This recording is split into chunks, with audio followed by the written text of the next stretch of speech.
There's a lot of other places I can think of tonight with the sunshine. Should have voted to move this outside. Got it on, we rolling there? Camera's on. Okay, let's call the meeting to order, and the first item of business tonight is, well, welcome everyone, first of all. Our first item of business is reviewing the agenda. Okay, we do have a... Well, hello. We do have a quorum. So two of our commissioners, I'll just right off the bat, said that they send their regrets because they won't be able to be here, and that's Commissioner Surratt and Commissioner Gehring. So today we have the Citizens Filming Officer Policy Review that's coming back. That was tabled in our last meeting. It comes back for discussion. We have the Deadly Use of Force training videos. We have we need to appoint Police Commission candidate interview committee for the new candidates, and work plan. We're going to discuss the work plan retreat information. So I'm going to give you guys kind of an overview of what to expect here in a couple of weeks. Give you the location. In case you still have questions about where it is, I printed off some maps and they're on the table over there. There was also mention of it in the Friday Weekly. Those that do have video cameras here today, video cameras are great. I just request that you please not stand in view of the camera that's already set up so that we make sure the public are able to see the video.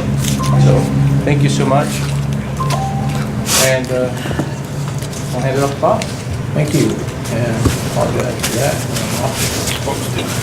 All right, next item on our agenda is public comment, and I'll turn the meeting over this time to our co-chair, or vice chair rather, Tamara Miller, for call to people.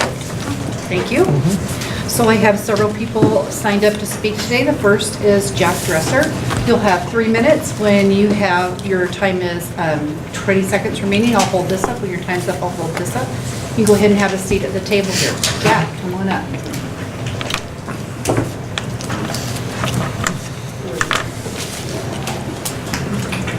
Well, I wanted to say a few words about the proposal to install surveillance cameras all over downtown.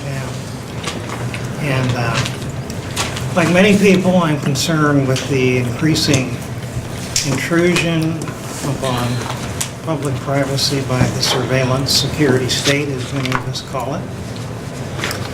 And I'm especially concerned with the plans, if any, for oversight if these things are installed. I think, first of all, it would be a financial boondoggle. It would produce very little. And if any criminal activity is planned by anyone with any planning ability, they're just going to go outside the perimeter. But I would really, as a citizen, have to insist that there be very, very strict, independent supervision. We know that the U.S. military and intelligence community has developed very, very sophisticated technology for remote audio reception, etc. I think there are very serious Fourth Amendment issues that this raises. I think we have the right to be in public and not have anything. If I'm talking to Joe Tyndall about something, it's just for him.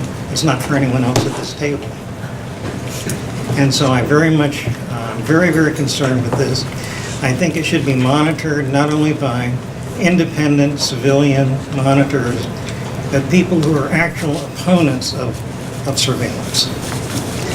So we have a balanced, some power balance in this thing. Thank you. Thank you. Next, I have Carol Burke Caldwell. Carol Burke Caldwell, 2510 Augusta. Just a brief nod, kudos, and thank you, because I did remember a few years ago when there was an outreach committee of the police commission. I attended those committee meetings too. and you did a lot of great work in that committee. But I believe that last Tuesday night, certainly this commission was well represented in a real classic example of community outreach. 4 commissioners attended the community conversation event hosted by the Civil Liberties Defense Center, and also your support staffer, Jeremy Cleversey, attended as well, took lots of good notes, photos of the PowerPoint. And also there were opportunities. I lost count at about 70 or 75, and more people filtered in.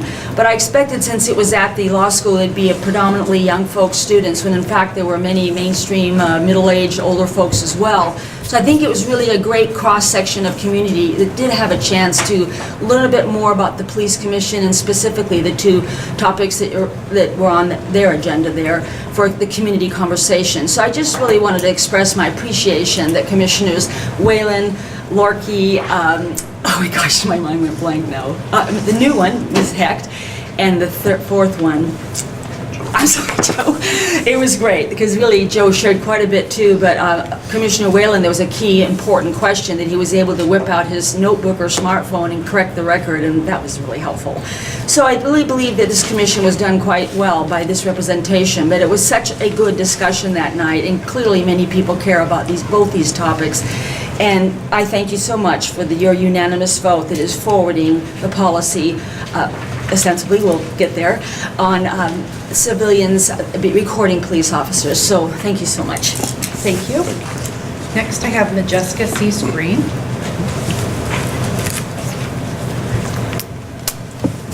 Hello, I just want to make a few comments about the draft policy for recording police activities by the community. Particularly, my comments are all about the section on arrest based upon restrictions. That's the heading of that section, although it's not all about arrest. So I kind of question that heading. I do question the second heading, seizure of recorded devices subsequent to arrest, because that's been revised so that it doesn't say, like the first draft did, that you had to be arrested first. I think that's an improvement. I'm glad that you don't have to be arrested first, but then that subsequent to arrest might not be the fitting wording there. But my other concerns are maybe deeper. There are several places where it refers to a serious crime that, you know, the equipment, the recording can be seized if there's a serious crime. But there's several places where it doesn't say serious, it just says crime. And I would ask you to stick in the word serious in front of each of those references to crime. Still, it's disturbing because I don't suppose that there's a commonly understood definition of serious crime. And then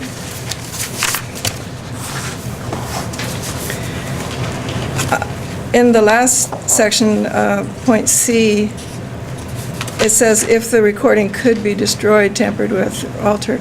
Well, we all know that any recording could be destroyed because people even accidentally delete them. So it seems to me that what this ends up saying is that if you're recording at an event where perhaps it's a protest gone awry or particularly dramatic, or a police officer uses, you know, extremely out of place use of force, or maybe a combination of those two, that you basically don't have the right to leave with your equipment or your recording. And I'm surprised, if that's the state of the law in this land, I'm kind of surprised, and I'd like to know what that's based on. I wonder if that's really what the police department wants to have in the policy, and if that's really what the police commission supports having in that policy. If that is the case, I'm kind of surprised and rather concerned. Thank you. Thank you.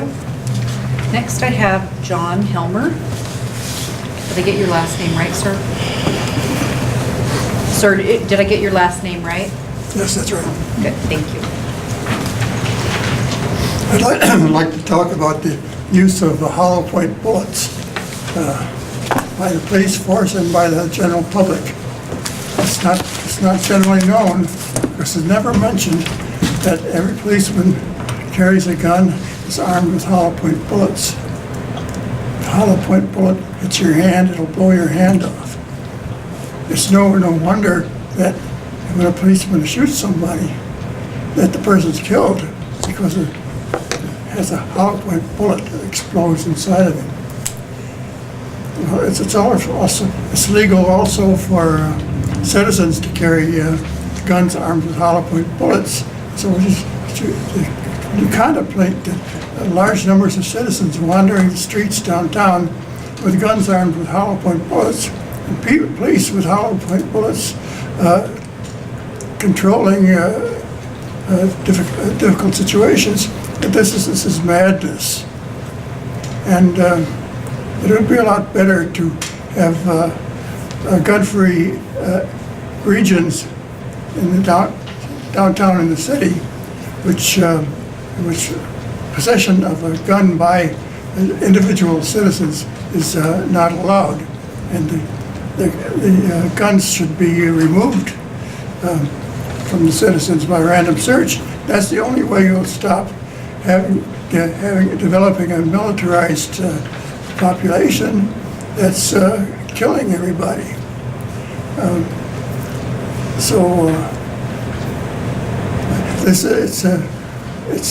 It's not only inhuman to strike someone with a hollow point bullet, it's also illegal in international law.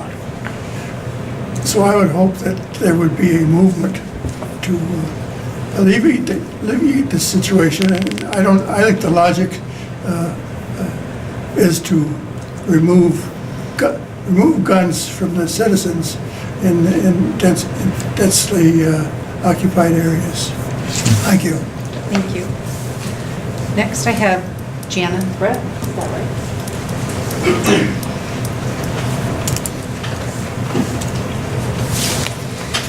So I just wanted to say that I was happy to hear that what inspired this was more an effort to do something in favor of making it so it's clear to police officers that we have constitutional rights regarding filming.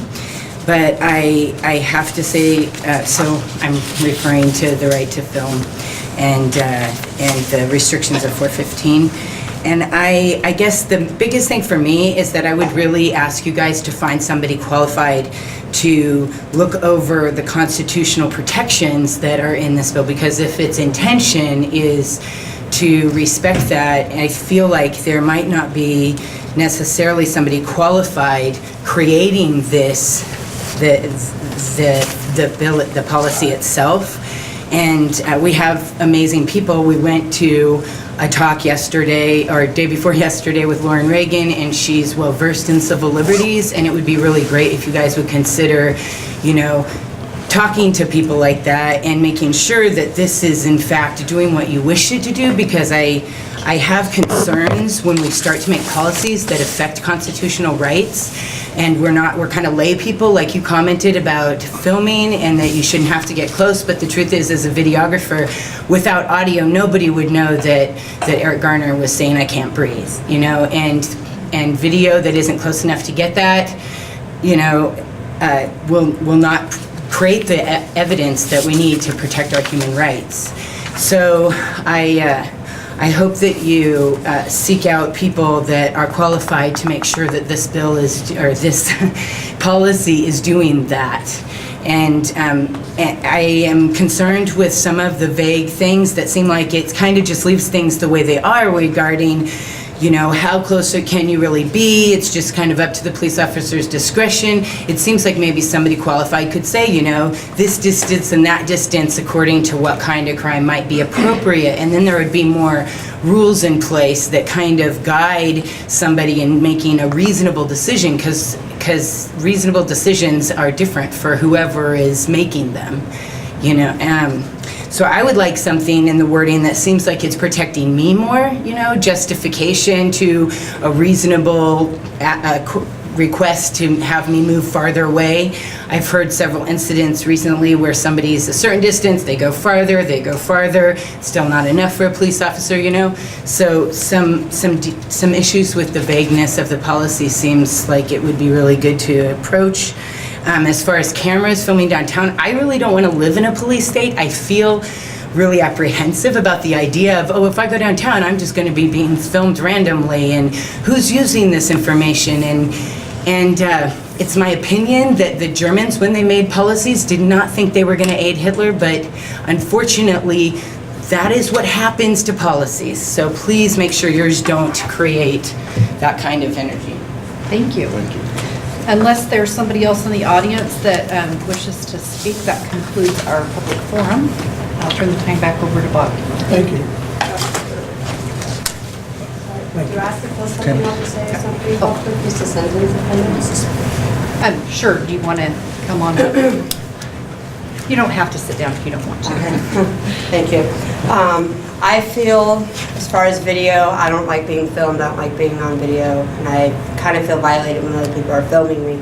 But if it's for my safety, because for some reason perspective may be dampered, it'd be really reassuring to me, you know,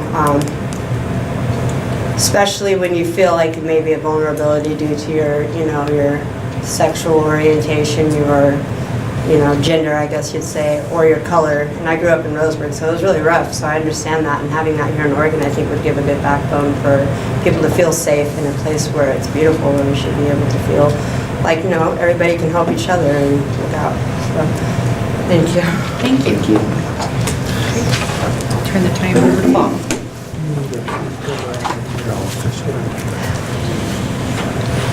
Would you do us a favor and fill out one of the blue forms so we can have your name for our record? Yes, sir. Thank you so much. All right, now we're going to move on to next item on the agenda, which is Commissioner comments and responses. And I'd like to take the privilege of the chair for a moment to welcome our newest commissioner, Raquel Heck, who is with us tonight. Just a little background, if you might indulge me. Raquel is an immigration lawyer in the state of Oregon. She's been an immigration lawyer since 1993, partnered in the law firm of Heck and Norman, and with the officers of Eugene, Salem, Medford, and Bend. She's an activist in the Rotary, and her current past activities include adjunct professor of immigration at the University of Oregon. Gee, that was a long time ago. Oh, this is an older resume. This is, Okay. yes. Very old. Jimmy, at my instruction, got it off the website, so we could introduce you. I hope To get that off you'll of make it. any corrections after. And also, yes, my chair, co-chair, pointed out, you could introduce yourself. That'd be okay, too. So I want to welcome you wholeheartedly to the commission. Congratulations on being appointed. Thank you. You're in our phase of communication now, where commissioners say whatever it is they want to say. This is their time for comments, so not to put you on the spot if you'd like to start, since we're talking. Well, I do want to apologize for being late. My daughter called me the last minute wanting a ride home, and coming back over that bridge at this hour is slow going, so sorry about that. That's pretty much Okay, well, all I welcome. was going to mention. Anybody else? Comments? It's funny what, not funny, but kind of alarming belonging to the police commission. It makes you much more aware of police and actions around the nation. And the last episode in, I think it was North Carolina or South Carolina, was really, really upset me. I'm much more aware of it, so it was very, very concerning. On the other hand, it makes me very, very proud to be on this commission, because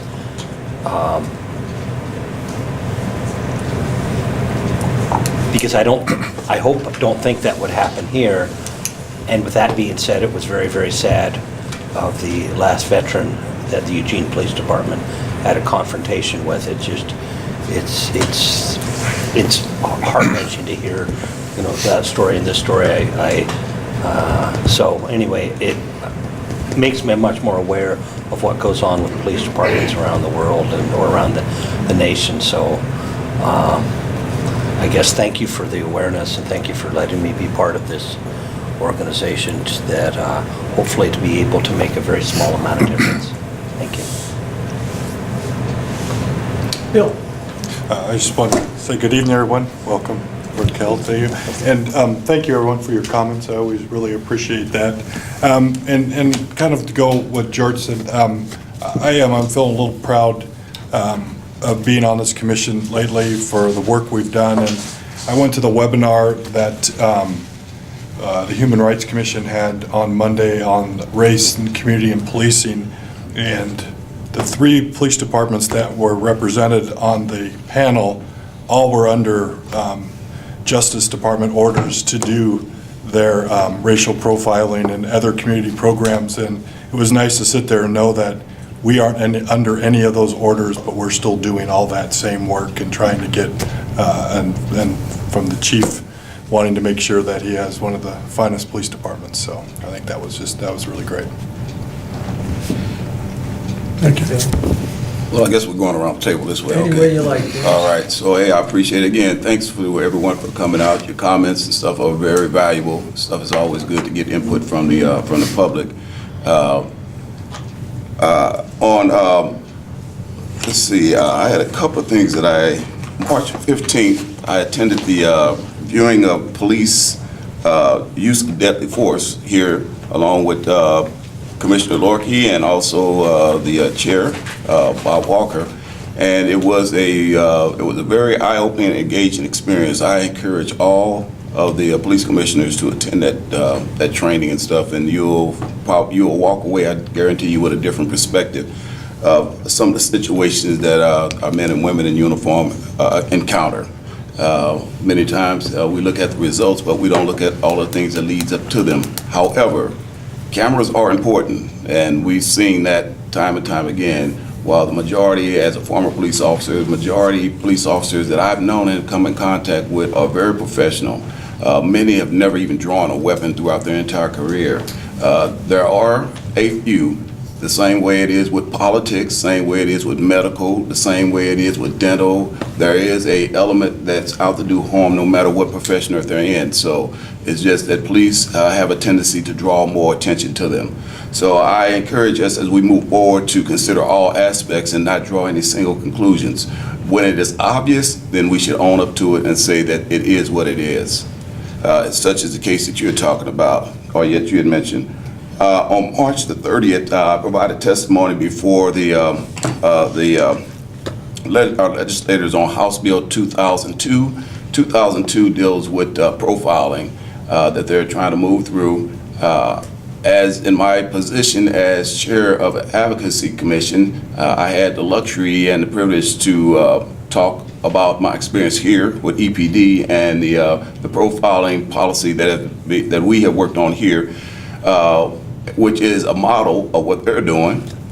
And I think that I even referred that up to the crafters of House Bill 2002 for them to take a look at, and they've took a lot of those things that we've done here in Eugene and included that in that bill. Seems that the bill was going to pass through on a state level, so I think that that's a good thing too. There is, when we talk about the use of force and the type of weapon systems, things like that, again, I don't agree that our police department needs to be militarized. However, I believe that they should have all the necessary equipment so that when they go home, when they come on work, they do their shifts, and they perform their jobs, and they should be able to go home to their families just like everyone else. Again, there are rare instances where we do have those bad elements, but those bad elements appear in everything, to include government, medical, and everything else we can do. We're in a part now where our police department culture has changed considerably, and it begins at the leadership level. Thank you for that, Chief. And I want to thank my colleagues on the board here, on the commission, for all the work that you're doing, and consider, that your efforts are noticed. And perhaps we have an opportunity to share this policy with ACLU, as we've done in the past with other policies and stuff, and get some feedback, as was suggested by one of the members of the public. Thank you. Well, I attended the Civil Liberties Defense Center talk on Tuesday night. I thought that was a good event. Like Carol said, there were a lot of people there. There was a lot of concern about both of these policies. A little bit of it was based on misinformation. I think it was good that the police commission was there to clear up what the policies were about, and Commissioner Whalen was able to, specifically about the use of facial recognition software, say that had been put into this draft policy, and thanks for that. I did attend the use of force simulator. I'd encourage, hopefully, thanks to the department for inviting us. I'd encourage everyone to do that. If we get invited again, I'm going to do it again. You know, from a training perspective, it shows the scary kind of situations, but it was also a good adrenaline rush and a lot of fun. I was pumped up for the rest of the day after leaving that thing. With no caffeine, huh? There was free coffee in there, so I had a lot of caffeine. Thank you, Jesse. Okay, well, a couple things. First of all, welcome. So I can cross that off. I also went to the use of force training, which I found, you know, something that I thought about a lot afterwards. You know, I guess I shot the guy with the cell phone, and I didn't get the guy with the baseball bat who killed the woman. And so there's, you know, you begin to start thinking about a lot of those scenarios, and we only did 8 out of the 200, but I still think about it. In other words, from time to time, it comes into my head and really is very thought-provoking. One of the things that I've heard from a couple of people, I guess there's an auction of materials, for example, confiscated cars and, you know, other things like that. And I've been told that in there's a lot of cell phones. And my question is, where do all the cell phones come from that are in there? How many have actually been confiscated? Why were they confiscated? And I think that relates to this policy that we're talking about tonight, or we will be talking about, is, you know, has it been historically the practice to confiscate a lot of these phones under these circumstances? So there's several people who've raised that with me. I guess they saw an announcement for this. Let's see. There was a couple meetings ago, I thought that we had had an agreement about talking about outreach following this policy 415, and that we were going to speak about that and put together a committee to look at how we reach out to the public to give people a sense of what constitutes a safe distance, how to respectfully record the police and do that kind of thing. And that hasn't happened, and I would really like to see that come up. We're pretty close, I think, to getting a policy, and this is an area where I think that there's an opportunity to improve the relationship of the police with the public, and that we should be making an effort to do that. So I'd like to see that come up. I did videotape the event on Tuesday night for community television. It will be broadcast on Channel 29. But I also made some DVDs. I have 3 more if anyone wants one. I think Bob, you made a request, so you're at the top of the list, and I have 1 more now, and I can make more if anyone wants them. So going once, twice, oh, there you go. Okay, does anybody else want another one? Because I'll bring some more I next. can give mine up if someone wants one now. Does somebody want one? Okay, we're good, so I guess I won't make any more for the next meeting. And I did, 2 people who gave comments I did want to comment on.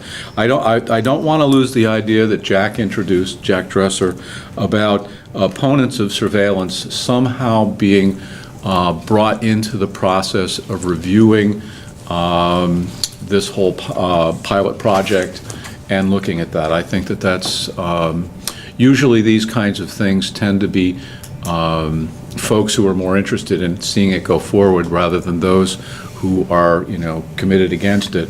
And it would be good to have that perspective brought into the deliberations evaluating it. And then the last item is the hollow point bullets. And my question is, do the police here use hollow point bullets? And if so, do we want to discuss that? Do you want me to talk about that now, or? Yeah, we can answer for sure. Thank you. Yeah, most police in the United States carry hollow point bullets. Okay. They don't explode. They don't blow a normal person's hand off. The reason that police use hollow point bullets is because any other round could puncture whatever they strike, including a wall of an apartment, and they have less impact in the hollow point, or they have less effect on the body that they hit, and they're more dangerous to the community. So you have rounds going down range that will puncture things and hit somebody behind them that aren't intended. The defensive nature of them is that when they strike something, the energy from the round stays in the object that they strike. So they're more likely to stop the threat than one that isn't a hollow point. Okay. But I guess the question is, how much damage is done to the person being shot? So I would think with a hollow point bullet, you do wind up with a greater amount of damage to that person. Yeah, that might be, but it poses a threat to the person who is creating a deadly threat only, or less. It's more likely to be a threat only to that person, and less likely to be a danger to innocent bystanders. Okay, well, thank you. Welcome, Raquel, for your first meeting here. I'm sorry? Yeah, I'm all set, yeah. I was pretty sure you were. No, go ahead. I was watching as he was crossing things off, so I was pretty sure he was. I ran out of things to talk about. He's safe. Welcome, your first meeting. Good to have you here. And I apologize for missing the last meeting. Though I wasn't really sick per se, I could not stop coughing. And whatever was going around at that time, I had it, and I could not stop coughing at all. I don't think anybody would have wanted me here that night, especially the recording. I wanted to comment on the questions about the cameras downtown. If I remember right, I just want to make sure that this is just a pilot program, and we want to test to see if this is something that we want to continue. It's not a done deal that this is something that's going to go on forever. It's a test to see, is this something that works? So we can also work out any bugs if it's decided to go forward. Chief can correct me if I'm wrong there, but that's my understanding, or anybody else in the commission. So it isn't a done deal, it's a test. So that's what we're looking at there. Also, the use of deadly force. I was lucky enough to attend the Citizens Police Academy, and I think a couple other people here have, where we went through quite a bit of discussion about that and being able to go through the scenarios. It is amazing what can happen, and happen so quickly, and how you have to make split-second decisions. And as Joe said, how easy it is to be wrong. Fortunately, the officers get a lot of training, so they hopefully don't make those same mistakes, but it is still, adrenaline is going, as Jesse was good enough to comment about, and you're looking at some pretty deadly possible situations, not just for the officers, but for any other victims, any other any people standing by, or as I think Joe said, taking it back to somebody. You went through like 8 of the scenarios. I probably went through about the same number going through there, and and as they after you make your decision, and then let the story or the rest of the scenario follow through, so you see what would have happened maybe had you not done something to stop the situation, or what the results were because you did stop the situation. It was very, very well worth attending and going through, and kind of, even though it's not you can never, I don't think, unless you're really in that situation, understand everything that's going through somebody's mind when they're in that position. But I think it definitely does help you get some kind of semblance of an idea of what's going on in an officer's mind, what they see, somewhat a little bit of what they feel. So I do recommend that anybody that has the opportunity to go through that does do so. Thank you. Thank you, Jim. Again, I'd like to thank everyone who comes and talks to us and lets us know what your opinion is on these issues. This is the kind of information that informs us as a group. That's what the council has appointed us to do, is to get information from the community and find out how you feel about these subjects. So you're coming here tonight and expressing yourself is important to us for our deliberations, and I thank you. They are meaningful. I mean, there are a few, no, but you guys are the ones that care. You folks are the ones that care, so thank you for coming. The other thing I'd like to say is, I attended the firearms training demonstration also, and it had been quite a while, and I had forgotten how important it is to train our officers to be prepared for every eventuality, which is almost impossible as I say it. But at the same time, the more scenarios they're exposed to, the more likely they are to be handled in a professional and safe manner. So each time someone experiences a situation like this, they become more and more proficient in how to deal with it. And in keeping with that, some departments train more often than others, but I'm glad to see that EPD is one of those who is providing this kind of training on a regular basis to its officers. It's so important for the safety of the community and the officers. When these things go bad in your neighborhood, I don't know who else you're going to call. This is the kind of situation where you need someone who knows what to do and how to take care of it. So we rely on that, and I thank the city for allowing us to see that and see what's been done. I want to just remind everybody that we have the retreat coming up. That will be in the first weekend in May, Saturday. We will be talking about our work plan and some issues that we will want to bring up in the next work plan. Of those things that are important to you, I urge you to have those things ready for our meeting so you can explain it and we can decide on whether or not to put that in our program. It's important, and as we make our work plan up. I think that's all. Tim? Thank you. I wanted to thank the members of the public that came and spoke today. Appreciate you coming out and spending your time here. Excuse me. I've gone through the use of force scenarios before. I forgot how much I hated the adrenaline. I would not make a good police officer. I didn't like the way that made me feel, but they are really good. I wish every member of the public had a chance to go through those scenarios to see the decision-making process that an officer goes through when he's faced with those types of scenarios. I did have have seen on the news, just like I'm sure all of you have, the video of the man in South Carolina. And as we look at the policy that we're working on for filming police, it occurred to me when one of our public speakers was speaking about seizing video recordings, and I do think we need to be thoughtful about that. The first thing I thought when I thought of those two things together is, if that officer had realized he was being filmed,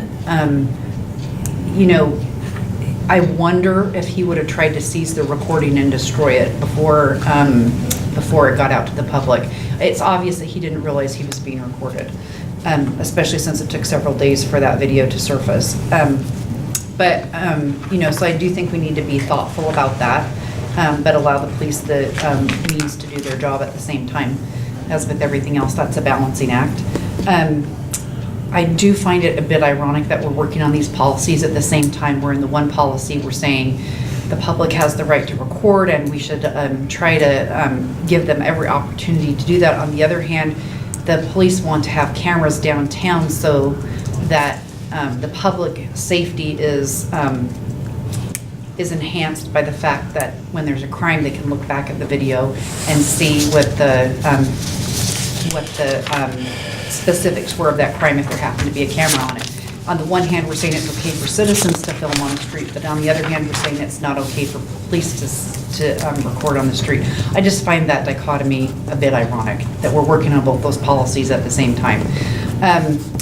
I did have a question for the chief. I'm assuming that in regard to any constitutional issues, that this policy, before it's implemented, will be run by the city attorney, and that the city attorney will vet any constitutional issues in that regard. And then the other thing that I was curious about in connection with the scenario in South Carolina was it sounded like there was no attempt to render any aid after the shooting. There was no CPR attempted. Is that something that's, since I've been on the police commission, that's not a policy I've worked on. Is there a policy in EPD about rendering aid or trying to give CPR to someone who has been harmed by police action or otherwise? It is in our training, and we're expected to render aid. I just wasn't sure. It sounded like that didn't happen in that case. Thank you. Do you mind if I take a start? Absolutely, yes.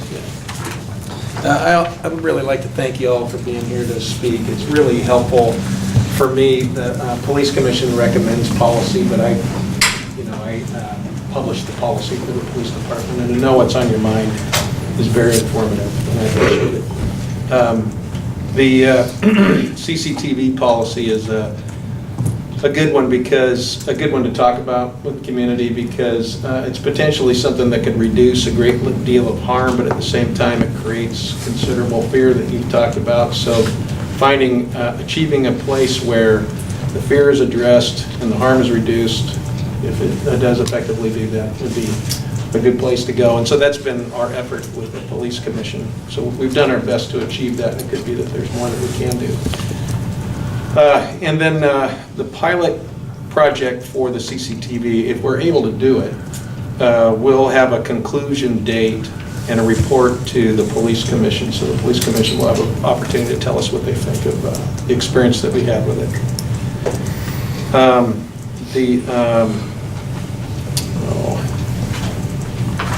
Somebody mentioned, the cell phones that are auctioned are seized in so many different ways, but mostly they're evidence of crimes that people have committed. So if we, just as an example, we arrest a drug dealer, they'll have a cell phone that has their bio list on it and their contacts and their distributor that they get drugs from. We arrest a burglar, they'll have a bunch of cell phones that they stole where we never find the owner, or the owners never claim them. Robbery suspect will have a cell phone that helps us identify where he or she have been during the times when robberies have occurred, and it goes on and on and on. Probably the least likely scenario is one where an officer didn't like that somebody was recording them and they seized it in order to see what they recorded. I wouldn't tell you that that's never happened, but the vast number of cell phones that we have and that are sold are those that are evidence of the commission of a crime and just haven't been recovered for some reason. And then this morning there was a letter to the editor that said that the police department has a shoot-to-kill policy, and that I said that we have a shoot-to-kill policy. I can't imagine that I would ever say that or write that to anybody, since as long as I've been with the department, we haven't had a policy or trained or anything like that. So I just wanted to say that out loud in case anybody in here wondered whether that was true. That's it. Thank you. Thank you. And that concludes our comments section, so we'll move on to the next issue, which is the review of the minutes. Everyone that's added in the packet, it's been sent to you via email. And if there are any corrections? Joe?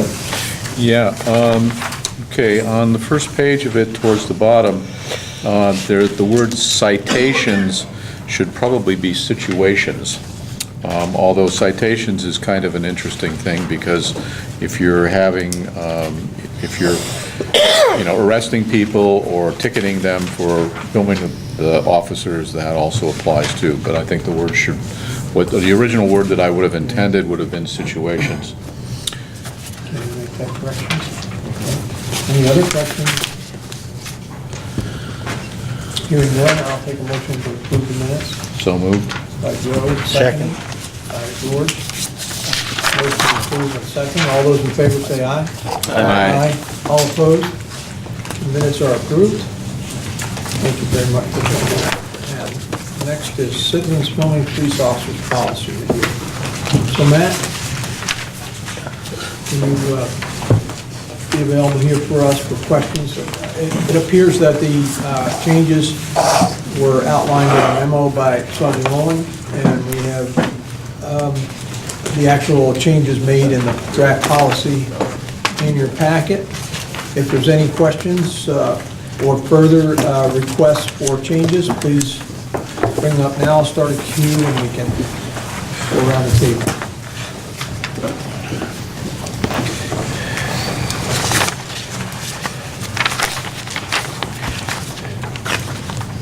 Jim? I was first, I'm sorry. Okay, yeah. I didn't see any other hands yet. Anybody else? I think I just had one recommendation. Under 415.3, under the definitions, under media. Yes, sir.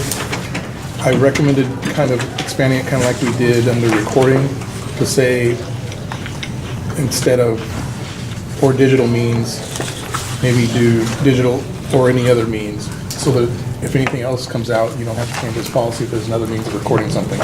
So it kind of also matches up with the recording definition right above, so. Okay. By any means necessary. And, thank you, Jim. Yeah. Okay. I don't know if I need to make an amendment for that, or. Well, no, at this stage. I was talking about, I'm sorry. Unless there's objection, like what I've been doing is if nobody objects to these changes, then Sergeant Moore will put them in the policy and we'll bring them back to the commission. Okay, Joe? Okay. I guess in, was it section 415.4, section B, item number 2.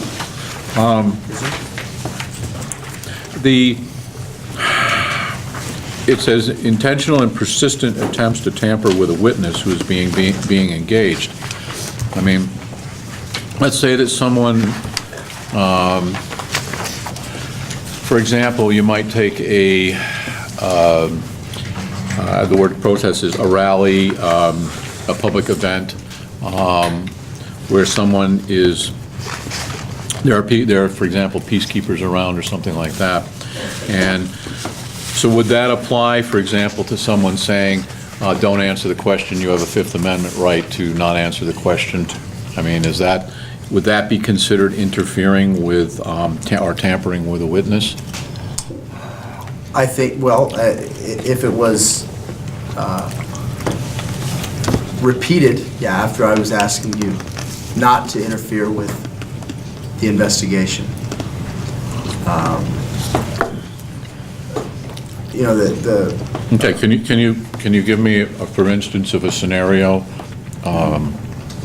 where you think that somebody should be stopped for doing, I mean, I can, if somebody's being obnoxious, yeah, okay, but for informing someone that they have, at what point does the threshold, when you say repeated, if someone says it twice, okay, that's intentional and persistent, suggesting that the person has a Fifth Amendment right, would that trigger this? yeah, okay, your question's complicated, and I'll do my best to answer it. Yeah. There has, because there are a lot of rules and about who can, I mean, if this person isn't being questioned, they're not being, they're under they're not under custody of the police. I'm doing an investigation and trying to elicit information from somebody who is, by all accounts, somebody who's willing to be there to talk to me. Interfering over and over again with me can take on, interfering with my ability to conduct the investigation can take on a lot of forms, and I don't think it would be twice. I think maybe somebody would get a polite warning from me first why they shouldn't and can't do what they're doing. I'm hesitant to offer like I mean, I can offer you I can answer your question with a scenario.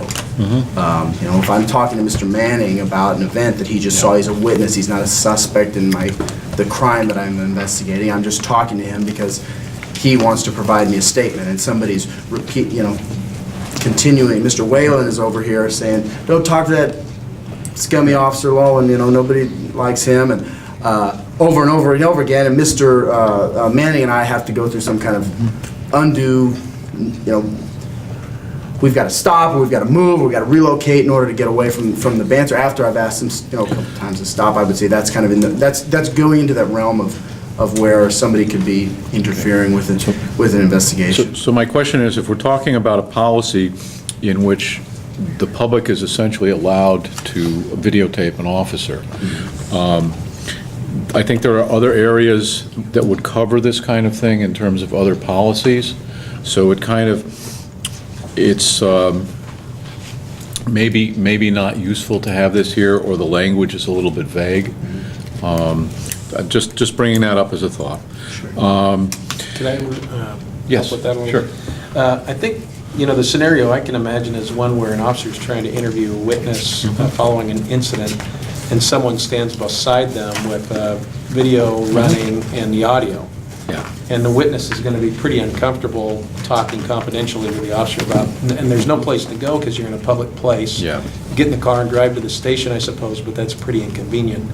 And before the advent of cell phones, that was never an issue. You could ask Right. somebody to step back. And if it were a reporter from a news organization, they would step back. Okay. So we could, if that scenario is something that you think this policy should cover, we could probably change the language a little bit to read something like intentionally and persistently uses of video equipment to interfere with an officer's interview with witnesses. Okay. Yeah, I just, this hadn't really dawned on me until Lauren was speaking. And it might, like it was suggested earlier, that it might be useful to consult with Lauren on these things, because she has some very specific points. So I thought that was one that might be looked at, and possibly some different language might cover the thing a little bit better, is my thinking on it at this point. The issue of seizure of equipment, I think it's been sort of weakened in the sense that in the previous policy, if I remember correctly, you could not seize a cell phone unless a supervisor was present. And this one's been reduced to immediately request a supervisor to the scene. So I actually preferred the language, and in fact, on Tuesday, in response to a question on that, I had said that they couldn't, that because of the previous policy, the way it was written, that they could not seize a cell phone without a supervisor being present, which I think, brings another person into the scene, maybe in a calmer fashion, someone who hasn't been engaged and is frustrated, to look at the situation as to whether it needs to be seized or not. And I think that weakening makes this a little bit less desirable as language. So, with regard to that, is it okay with you, Yeah, please Chair, if we have respond some when I- dialogue? yes. So if an officer is at the scene of a robbery that just occurred where someone put a gun under somebody's nose and stole their wallet, and a person has a video recording of that, the officer knows they have a video recording of it, and the person who possesses the cell phone wants to walk away from the scene. Right. Exigent circumstances exist for us to seize that phone. We get a warrant later in order to access it, in order to see the video and identify the suspect. This, if we have language in there that says that can only happen if a supervisor's present, the phone would be gone, the suspect wouldn't be identified. Well, I think you could hold or at least the way I would see it, is that you can detain the person with the phone until the supervisor arrives, at which point you have a second opinion as to whether it's necessary to pull the phone. I see the scenario that you're suggesting, and I can definitely see the purpose for it.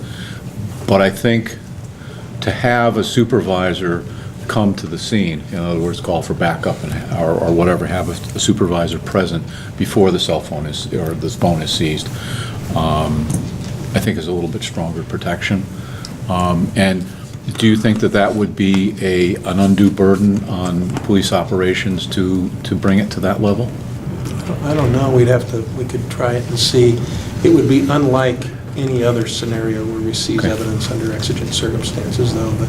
So we would have a policy that's unique to cell phones, and Yeah, because I really did like the language on having a supervisor, because it, you know, I mean, if somebody's making this decision under, frustrating circumstances, maybe the recording isn't necessary. I mean, because further down, there's some stuff about whether it was really necessary, or in this policy, I'd have to, read it again to find the wording, but it sort of indicates that maybe it isn't necessary.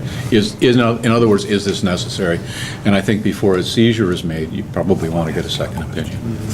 And then the final thing was, number E is the question of fishing expeditions. So there's no, in other words, once the thing is taken, how much viewing of the information on the phone is permitted beyond just the specific item. In other words, can you review all of it, their list of contacts, the history of what's been sent, their nude selfies, whatever it is that's on that phone? There is the issue, and I do like the language of no longer than reasonably necessary with due diligence to obtain a warrant, or to, in the case where they voluntarily do it, to make a recording of the thing. So in other words, someone is not deprived of their phone for an extended period of time. If some language around that could be made a little bit clearer, I think it would be a more friendly policy, and more people would be willing, In other words, I think it's a friendlier policy to the public. Those are sort of my comments. I did have some questions on Section C, but I'll hold that for later. Thank you. You have the floor. Go ahead and ask them. Oh, okay. May seize the recording device so that a warrant may be authorized, okay, to duplicate the recording. Yeah, I think that one, I sort of marked that one as a concern because prior to that, the presence of a supervisor made me feel okay with Section C, but watering down the presence of a supervisor makes me a little bit more concerned about Section C. This is in 415.5.2C. So in other words, that just kind of, the weekend thing kind of raised my threshold on that one a little bit. So if the supervisor being present were brought back, then my concerns about that Section C would be less.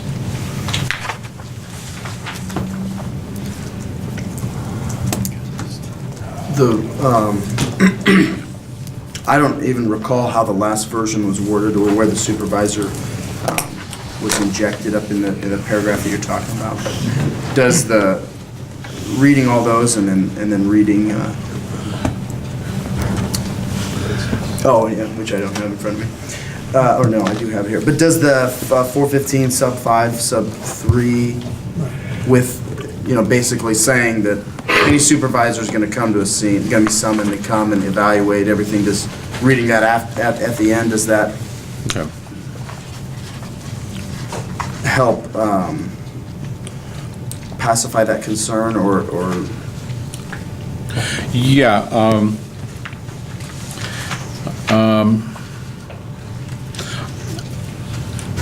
Because the intent is that they'll supervise for these low frequency. Yeah, I like the language that was there previously, that it will not be seized unless a supervisor is present. Because it's more vague this way. And I do have on my computer the last one, but I guess you have it also, Bill? I have it too, I just don't have it sitting in front of me, so. Yeah, I just don't understand why that language was changed. Was there a reason for that? No, other than, all I remember in the change regarding the supervisor was to, we struck where the person's to be arrested because we talked through the problem of, there are more often than not going to be events where we want the evidence is going to be captured by somebody who is likely not a suspect in a crime.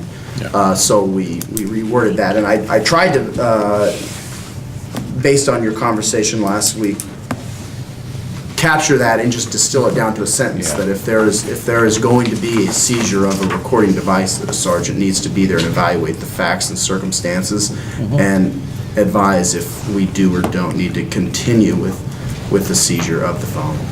So wasn't trying to diminish the presence or the need for a supervisor there, just I think tried to be more succinct maybe. So we weren't trying to change the meaning, just trying to be less verbose and captured all at the end there. So I guess to sort of finish up, and then that's what I'd like to comment, is I would like to see the earlier language returned.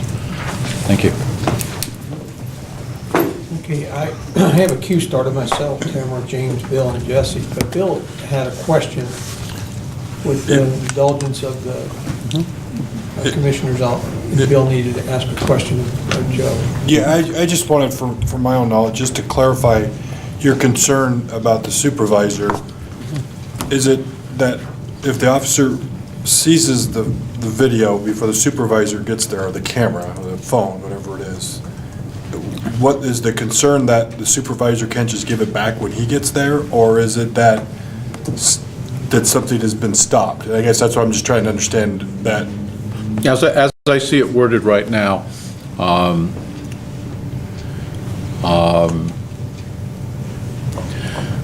I guess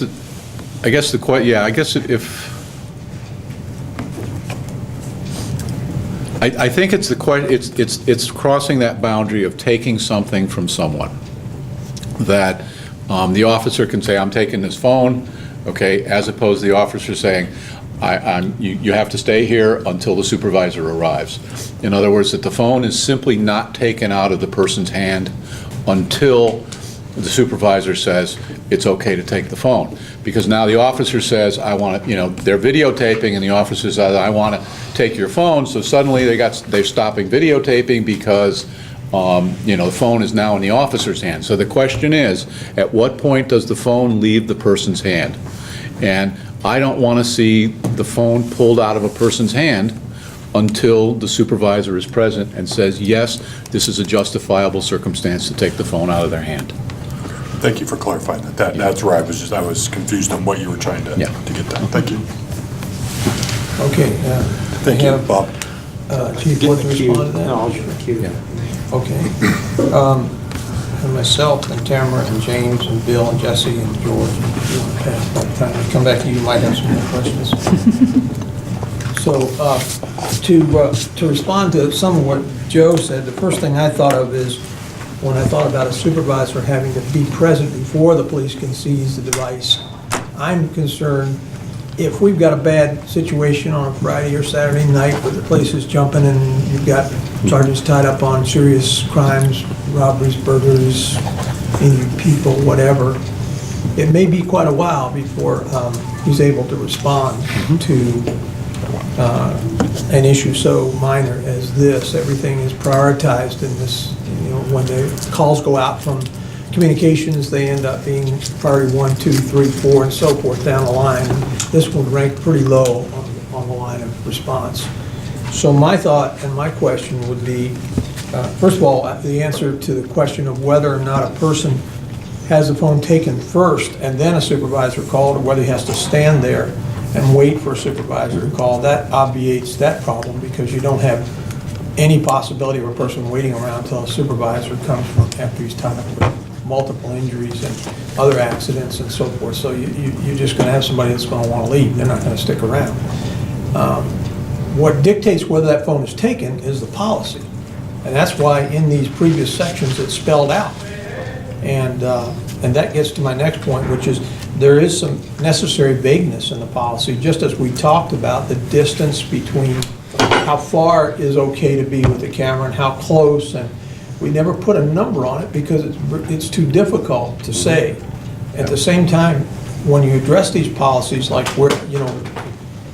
after intentional and persistent, I think that speaks, it is part of what the thing represents, and that is a person who consistently is trying to interfere with an officer, interviewing a witness, or arresting someone. So those things necessarily are subjective. They cannot be objective to a point where you can say 2 times and the third strike, you're out. Or nor can they say 3 times or 4 times or 5. It's just a matter of how, I mean, somebody can refuse 1 time and be in violation, in my opinion, because they're persistent.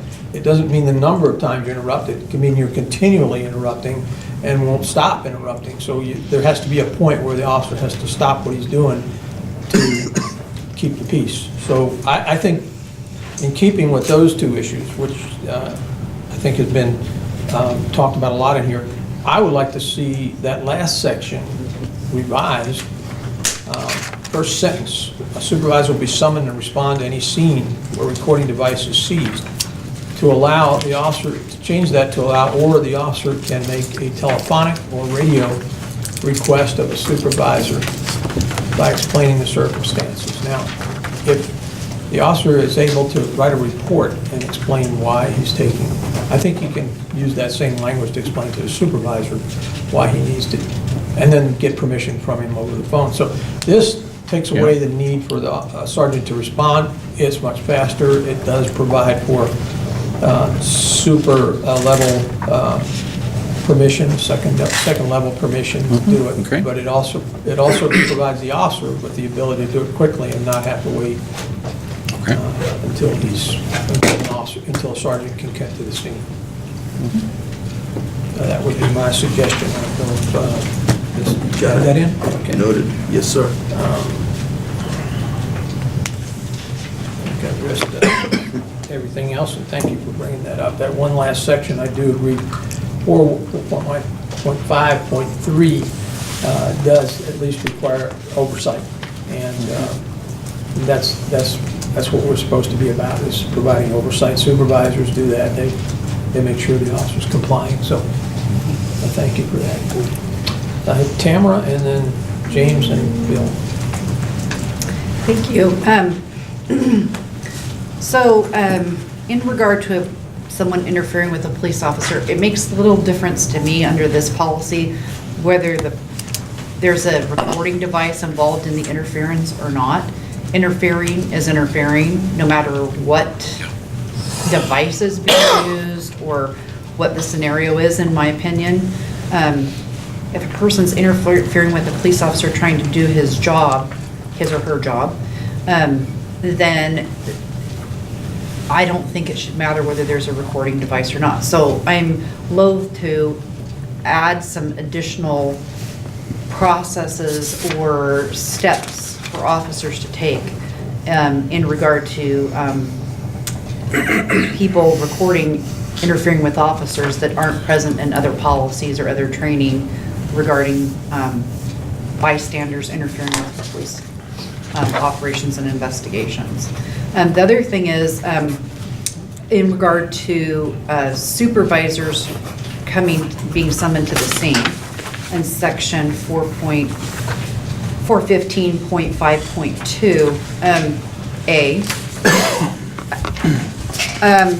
I think it's fine to summon them there. I would say that it's too onerous on police operations to have an officer wait for a supervisor to actually be present at the scene before seizing the device, particularly if Section C comes into play and it's likely that the person standing there, I mean, it's very easy to delete something off your phone or forward it to somebody else and then delete it off your phone. And the officer would have no way of knowing whether that occurred or not. So obviously A is ask the party to volunteer it. If they won't volunteer it, then I don't see that it's practical for an officer to stand there at the scene, either for him or the witness, and wait until such time as the officer or the supervisor can actually respond to the scene in order to take something that could be destroyed in the meantime, that could have something on it destroyed in the meantime.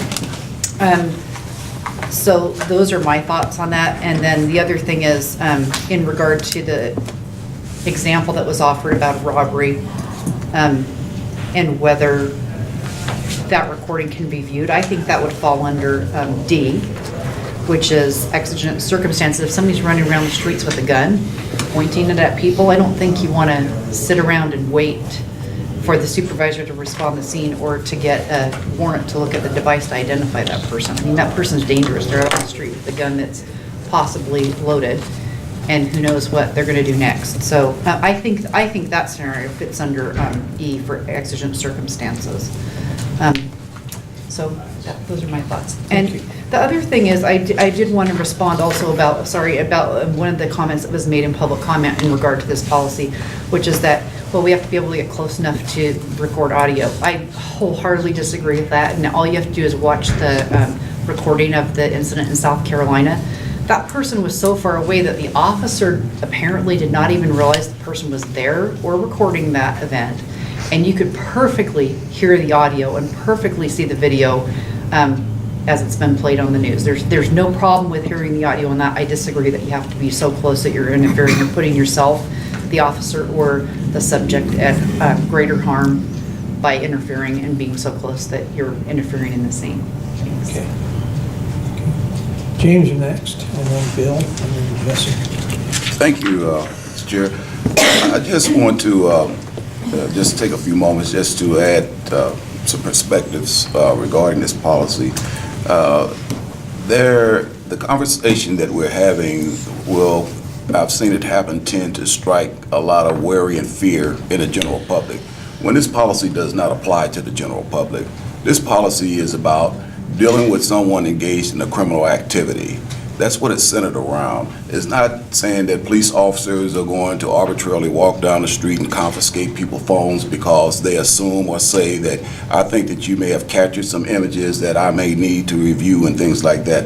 I don't think that that's what this thing is about. And I think that a lot of the things that we're talking about, you can go for as many scenarios as possible. Worst case, best case, you will never be able to capture all of this. What we have to do is we have to rely upon the leadership of the police department to provide the necessary training where officers conduct themselves in a manner that is acceptable to the policies that we all agree upon. Everything that we can imagine will never happen because we can't imagine all those things. Everyone is different. Every perspective is different. Every situation is different. But to try to say that we are just crafting a policy that is going to be one-off fit, it's impossible. Not only that, is that if we continue to try to drill in nails into this policy, then what that could do is there are elements out there, believe it or not, that don't like police. For whatever reason, they don't like police. And by us drilling nails in this thing, it means that those people with bad intentions, and there are some people that with bad intentions against police, will use this as a tool to say, well, you violated your policy because your policy says this, where the situation totally is reflected differently. We all know, again, that there are bad police officers, very few of them. I work with some of the greatest police officers that put their lives on the line all the time. And out of all of the ones that I've known and had the privilege of working for, there are a few. Most of the few, the bad ones and stuff, you will identify them because they will do things probably within the first 5 or 10 years of their employment. That will reveal at that time. But when you have officers that are out there trying to do the best that they can every day, putting their life on the line, and then we come together and we try to nail down certain restrictions to say that, well, if this happens, then you have to do this and you're going to be required to do that. Situations will dictate what actually happens. And we don't have an answer for all of that. And if we continue to try to create policies where people with bad intentions, if there is a criminal activity together and I'm all of a sudden, I'm up all in your face and stuff saying, hey, I'm recording you, just to push his button because we said it's here. They can do that. We have to be very, very careful what we do. And we have to look at it from a holistic perspective. Police officers are going to encounter probably 2% of the population. And most of the time that 2% is because of a call that they had for some kind of emergency situation. But the general public is not going to be affected by this type of policy. And they could really care less. They want to make sure that they're secure. They want to make sure that they're protected. And they want to have trust in relationship with the police department. If we try to drive a wedge by creating barriers and setting boundaries and restricting police officers, what are the chances that a police officer follow this stuff and wind up injured or much worse? because of something that we said that, well, we're going to make sure that there are so many restrictions upon the officer, then they have no flexibility. And if they don't go by this, then that's just tough luck. I think we need to be very careful and stop nitpicking so much. That's just my thought. I have to go to the bathroom. Thanks for letting us know. Okay, I got, Bill, did you want to go again? If you don't mind. And I have Jesse, George, the Chief, Joe, Frank, Raquel. I'll make my comments brief. I look at this policy and I think it's a great framework. It's a great guideline for both the officers and for the community to look at how they can exercise their right to film the police officer, and also the officer's ability to know when they can do certain things, and we can't cover all of that.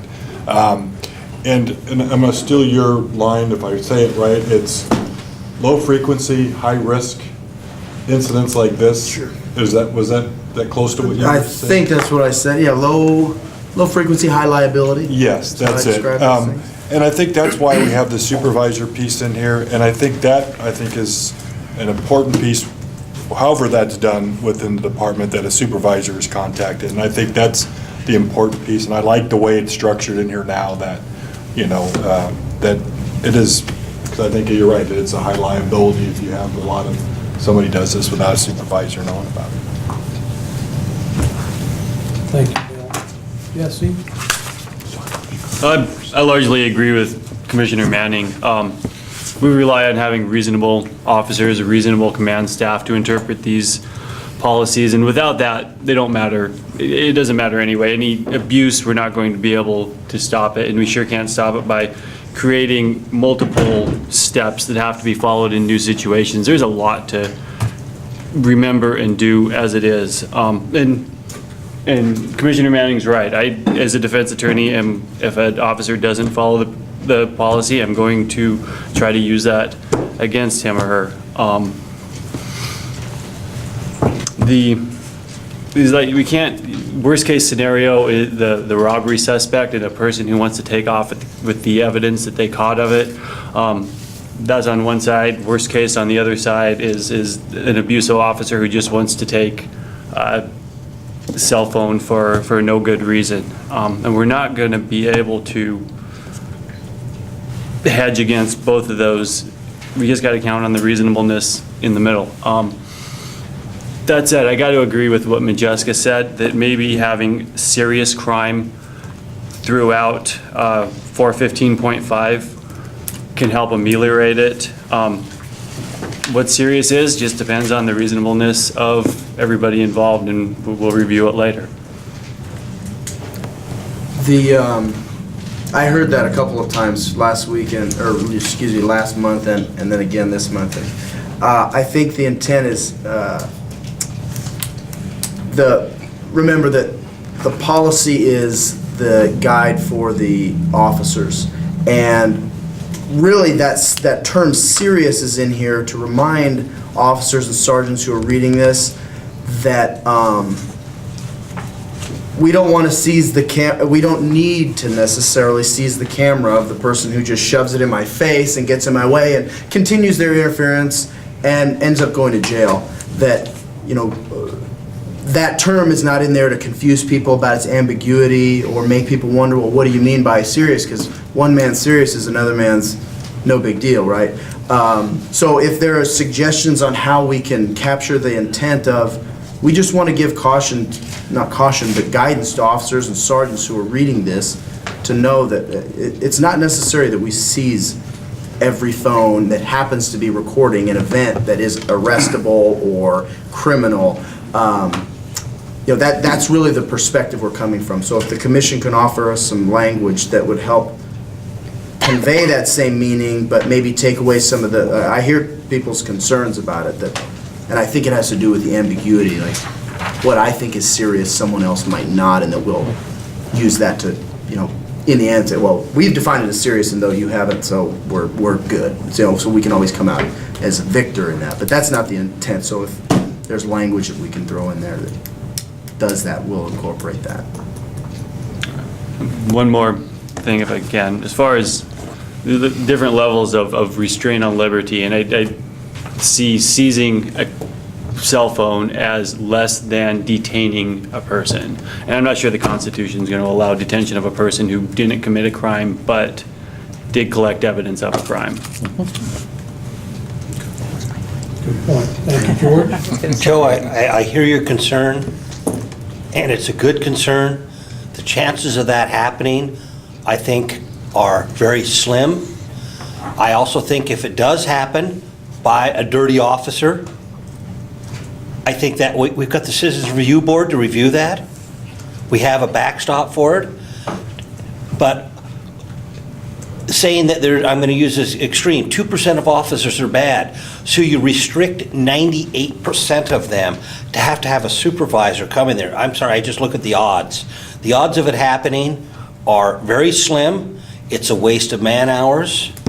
And the consequences of taking a phone versus an officer trying to multitask by keeping a suspect, or not keeping the suspect, keeping the person who has the phone, splitting his things out, creates, I get confused, chewing gum and walking sometimes. Imagine an officer having to keep an eye on a cell phone when he could just grab it. That's put to bed. He doesn't have to concentrate on that anymore. I'm saying you have some, good, but if the worst case scenario is somebody gets their cell phone unconstitutionally or badly confiscated, that's, in the real world, that's itty bitty. The worst case scenario, the officer is trying to multitask and doesn't know the suspect, pulls a gun and shoots him. That's the worst case of that very scenario. And as I said, we do have backups. Citizens Review Board. Go down to talk to Gisner and say, hey, this is bad, and it's reviewed very, very well. So I hear your concern.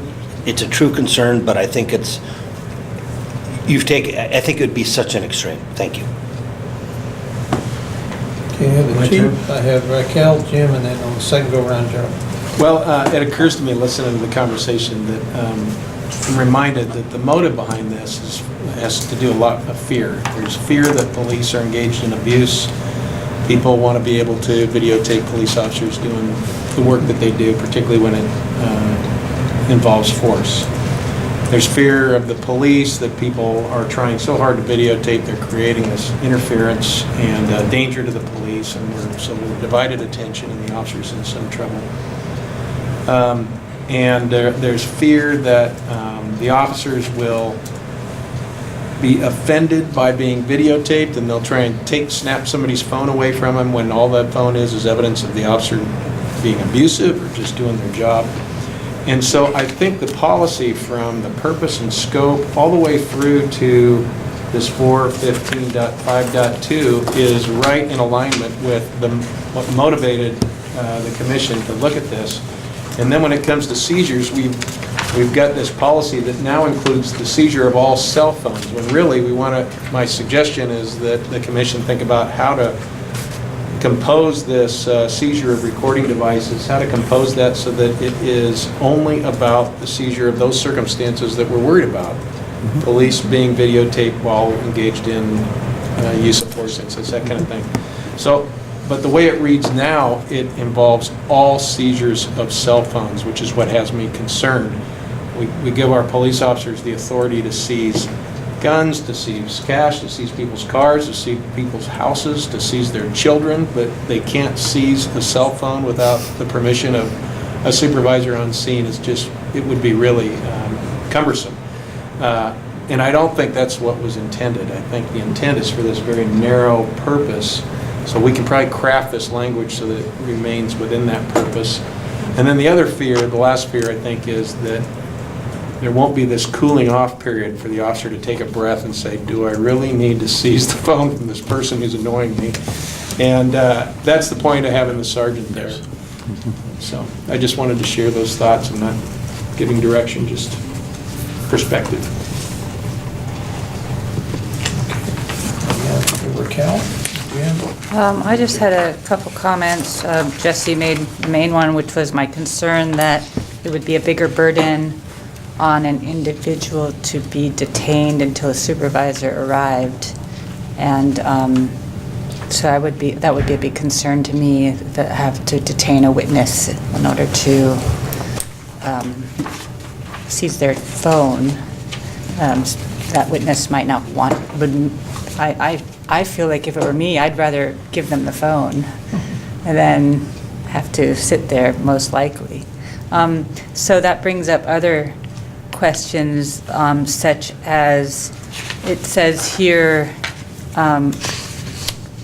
in section E, 415.52E, the last sentence, it says, in all cases, property receipts shall be provided to the owner. But it doesn't say when you would get that receipt. So it seems like we'd want to clarify that you would, if you were to leave your phone, you would get that receipt right away. And I'd also have concerns in E about not having specific times mentioned, that just says no longer than reasonably necessary for the police to obtain a warrant, must be returned at the earliest possible time. As somebody who works with the Immigration Service, you know, what they think is reasonable in terms of time, I think the average person would disagree with. And so I wouldn't want to leave it up to this sort of vague idea of what, you know, some people feel is reasonable. I'd just like to point out in 415.5.3, it seems that the language of these two sentences are actually in conflict with each other. So the supervisor will be summoned to respond to any scene where a recording device will be seized. And I would suggest that it should say may be seized at the very least, because that hasn't been decided until the supervisor arrives, right? Which is the second part of that sentence. And which there'll be a determination. But I also do have a concern about the requirement that a supervisor actually arrive in order to seize. So I'm not sure that that wording should stay at all. So those were, I've only read this just now, and those were just my initial thoughts about some of the wording in this policy. Thank you. Thank you. We have Jim and then Joe. Well, Jesse and Raquel kind of stole some of my thunder. I was going to comment also that I would think it would be much less burden to just seize a cell phone rather than seize a person too and make them stay at the scene waiting for a supervisor. I would think that it would that could infringe on some rights there. I would much rather here have the cell phone, walk away, pick it up later. However, the notice is given looks like that's to be given out. I also didn't have the problem with the word will there, because it's at that point the decision's already been made to seize the cell phone. It's not a may, it's the decision's already been made to take it. So you wouldn't want to call the supervisor if something may be seized, but if you've already decided to seize it. Maybe you would call the supervisor and say, hey, do you think I should seize this cell phone? But I think once the decision's made, that's when you definitely will want to call them, when you have that decision has been made. But I did like James' points, very good, and Jesse's right behind him, and then Raquel too. Thank you. Okay, I have Joe and then Tamara. Okay, well, I guess in some ways this sort of points out the limitations of the way that we do speaking, because I've been waiting. Actually, when Bob spoke and suggested that simply a call to the supervisor was sufficient, that sort of worked for me. In other words, a person comes in or at least they're going to seize a phone and they say, you know, these are the circumstances, is it okay to do that? I think that meets, you know, a second person has now got an opinion, and we could have saved this entire round by allowing a way to acknowledge that. There's a couple things, I mean, that were brought up that I think are important. I believe it was Commissioner Manning who talked about somebody with a cell phone and a gun. And, you know, I mean, if you get into a situation where someone is on a scene and I'm just sort of waiting for this to happen and be a YouTube video where, literally an officer goes by a person with a cell phone who is accomplice in the crime and, because they discount them because they have a cell phone and they just pull out a gun and shoot them. That's going to happen eventually. And hopefully it never happens, but I think it's going to. But the thing that sort of stood out was the whole purpose of this policy is to reduce the button pushing, in the sense that in November, the thing that precipitated this was 3 cases that came up in the courts about problems with citizens videotaping the police. And in one case, it was about a passenger in a car and the officer telling the person not to videotape, which started an argument about whether they could record or not, and it escalated from there. So my belief is that the point of this entire policy is that conversation should never start.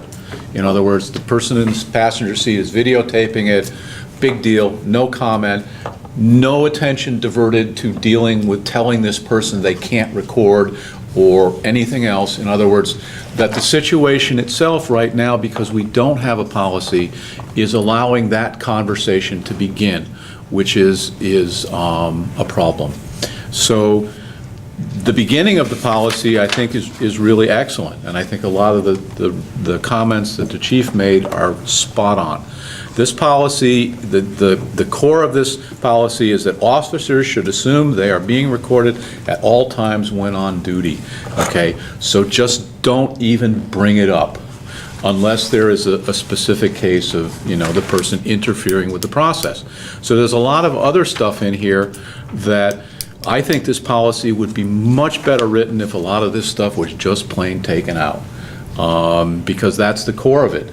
Don't start the conversation to say that you can't record. Because that is a form of pushing someone else's button who then says, I have a right to record. No, you don't. Yes, you do. You're interfering. Step back. Do this. And now we have a confrontation that never, ever, ever should have started. Thank you. I just need a point of clarification, Commissioner Tender. I didn't refer to guns and camera. That statement didn't come from me. So I just want to make sure we set the record straight. But I think it's really important because at some point that's going to happen. So it definitely needs to be brought into this discussion. We're going to have to stop now because we are already running 20 minutes over our allotted time here. So I have a suggestion, actually. Okay.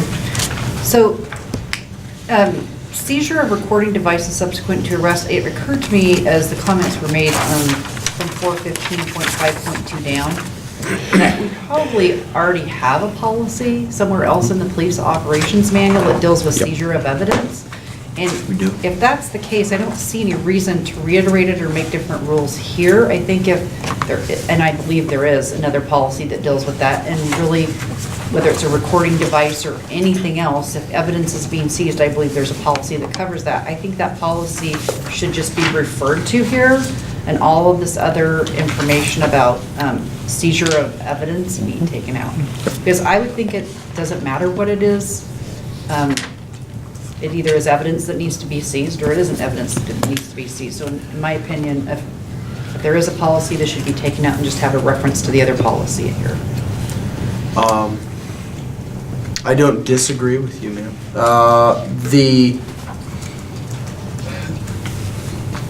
Again, I'll return to my not original point, but of something I said earlier, is that this is to guide officers. There's a whole host of, like, seizing the cell phone of a recording device when you're recording me. There's a whole host of constitutional protections that can be violated, and specifically like your first, your fourth, and your 14th. Those don't, if I destroy the evidence, if I delete your phone and hand it back to you, like, precipitated a lot of these policies around the country. I think that the level of detail might be, it is kind of burdensome, but I think given the fact that seizing somebody's recording device has, like, additional layers of constitutional protections that we could bungle up inadvertently or overtly requires this level. And it's something, it's one of those, I'll say it again, low frequency but really high liability situations. And it's one that I found myself as a sergeant wiping my brow, thanking goodness that another sergeant has to go deal with that call I hear evolving on the radio, because I know that I need about 10 minutes to stop what I'm doing and read up on what to do.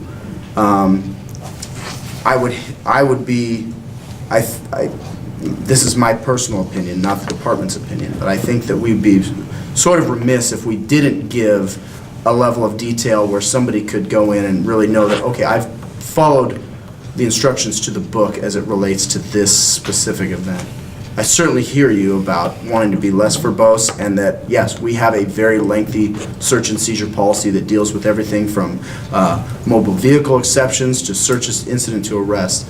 But this is one of those, encounters where it's going to happen once, maybe 2 or 3 times in my entire career, maybe more. But it's low frequency enough to where we want to have it at least roughed in for somebody.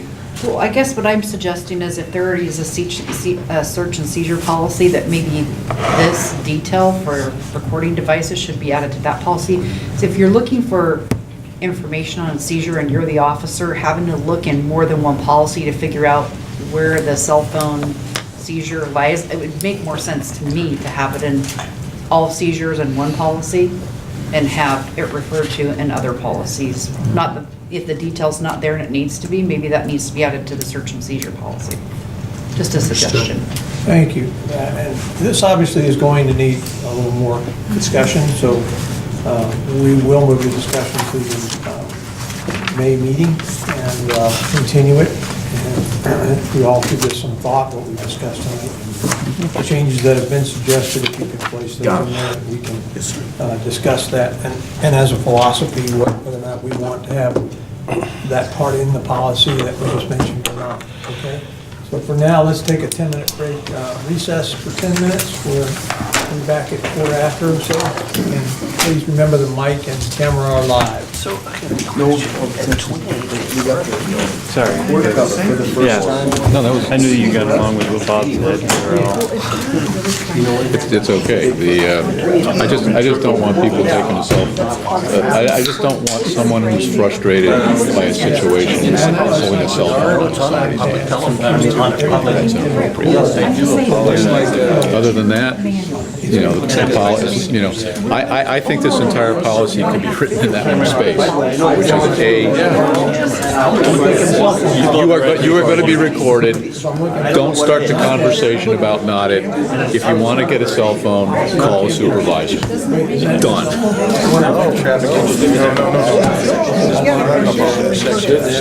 I'm surprised that nobody is, what does objectively reasonable mean?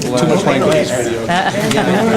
to cut it all out. But it's in here twice. Here's objectively likely, and then it says objectively reasonable. But who's deciding what's objectively likely when the recording device contains evidence? Software to a reasonable person. That reasonable, objectively likely. So a reasonable person would think that it was likely. Agree that it was likely.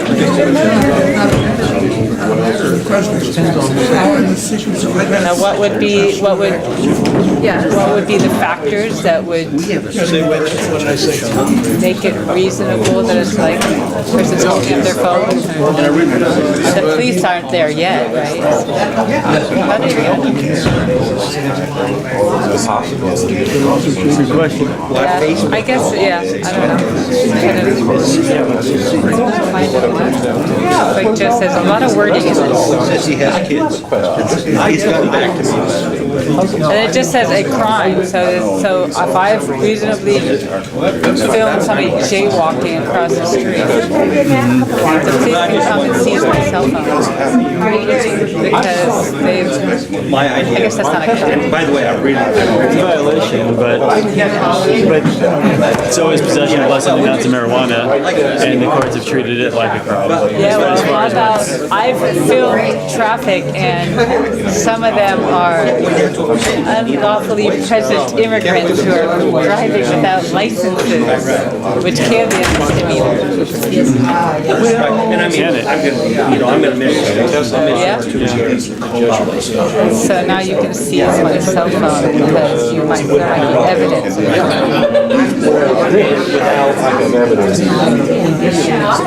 Back to we rely on reasonable people, or we're in a lot of trouble. I'm not saying it's, I understand the thing I took is that this gives somebody cause to go complain and say, Not when he done resonate the stupidity of many fellow citizens. I can't motorists to say, they don't know, so you point to, says you can't just take this, because I filmed jaywalkers, I filmed cars. They would catch the person using. So it gives the person, the witness, more power to say, it's not reasonable. Right, instead I just complained, somebody stand up and say, you're not supposed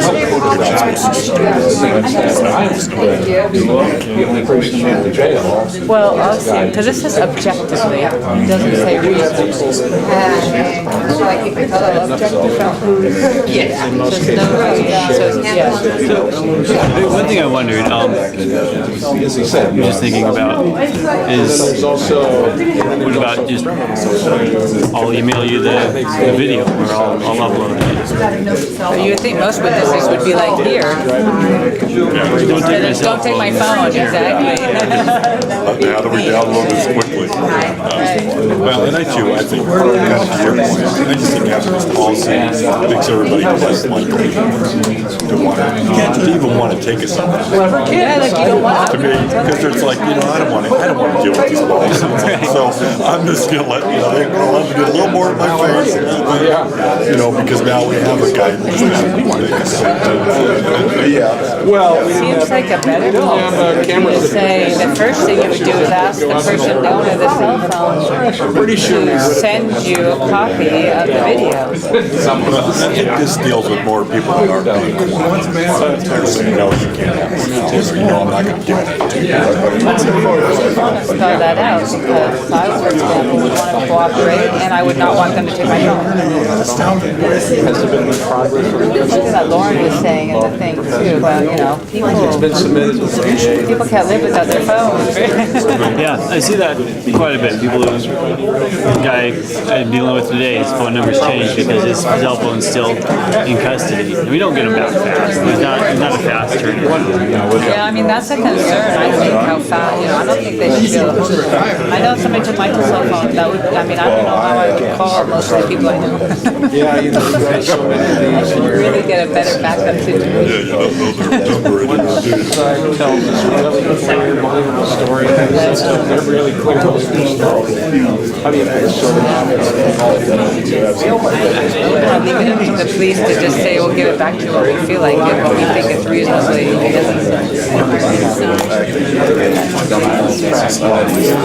Tough, there's a lot of hoops to jump through to get evidence back. I got a guy that, He's got his cell phone, was he a witness? Well, no, those are three firearms that were taken when he got arrested for drunk driving. And they took his phone? No, they still got the firearm. Oh, they have the firearm. No reason, but I cannot, it's been 2 months now. Oh, interesting. Infinite hoops to jump. And you can't get them back? We will. They're allowed to hold them. And then what's the policy? Reasonably, objectively? See if there's a policy, make sure they're following it. Right. I think they did the same thing last time. You can ask them, what's the reasonable amount of time? George Carlin Square Station. George Carlin How are you? Good, thanks. You were downtown. On High Street? Yeah. Yes, exactly. You come off the bridge. Right, okay. That's me. All right. Wait, at 5:30, it'd be easier for me to walk over here than to drive. That bridge is terrible. Well, if you're buying them, Finding out that the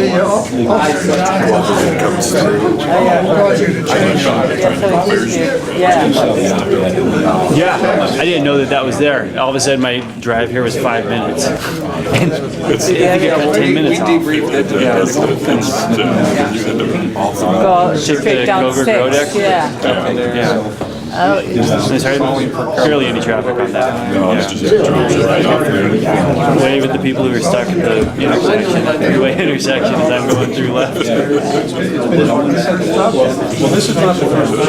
I'm always lost, so I have to do what I know. I'm not very good at finding my way around the block. That's me. I still don't know my way around town, especially I call that pragmatic triangle right there at Coburg. Where that intersection is. Is it Coburg?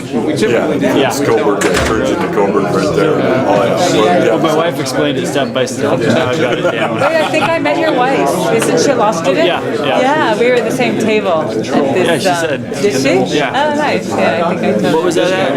It was a women's law forum where, told not to touch him, he touched him. what's her name? Spoke from Gatos, Turnside, Carol,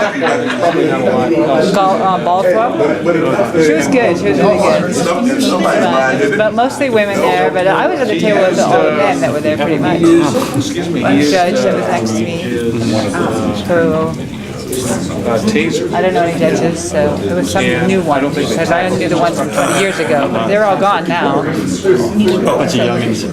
These youngins, yeah, upstarts. And then Jerry was next to me too.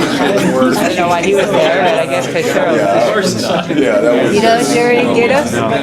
Great guy. Yeah, everybody loves him. He's a real mover, real liberal town. You know, they do a lot of pro bono. So they say. I have this thing. It's like, how do you? They have these pro bono awards, and everybody's asking me who should I nominate? So doesn't seem fair because how do you? When you keep track of your hours, your pro bono hours, would you announce these to people? Because we do so much free work, we wouldn't even be able to keep track of all the work that we do. Yeah.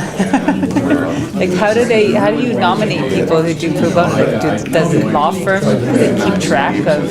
I think a lot of them do. Yeah. But that'd be too much of a pain. Nominate themselves for their pro bono work? I know, exactly. And in our case, it comes up because something goes awry and then you end up spending years working on something. Didn't get paid for because you were in for it at the beginning. You want to talk about that? Because I need it. You guys are great. I send a lot of students your way, or at least tell them to call you for a Oh, really? consultation. Oh, thank you. I always do a PDA consultation. Everybody take your seats, Yeah. we'll begin again. We're running a little behind, as I said, so unless we want to go over tonight, then we need to move this along a little bit better, so. First, we'll have the chief's presentation.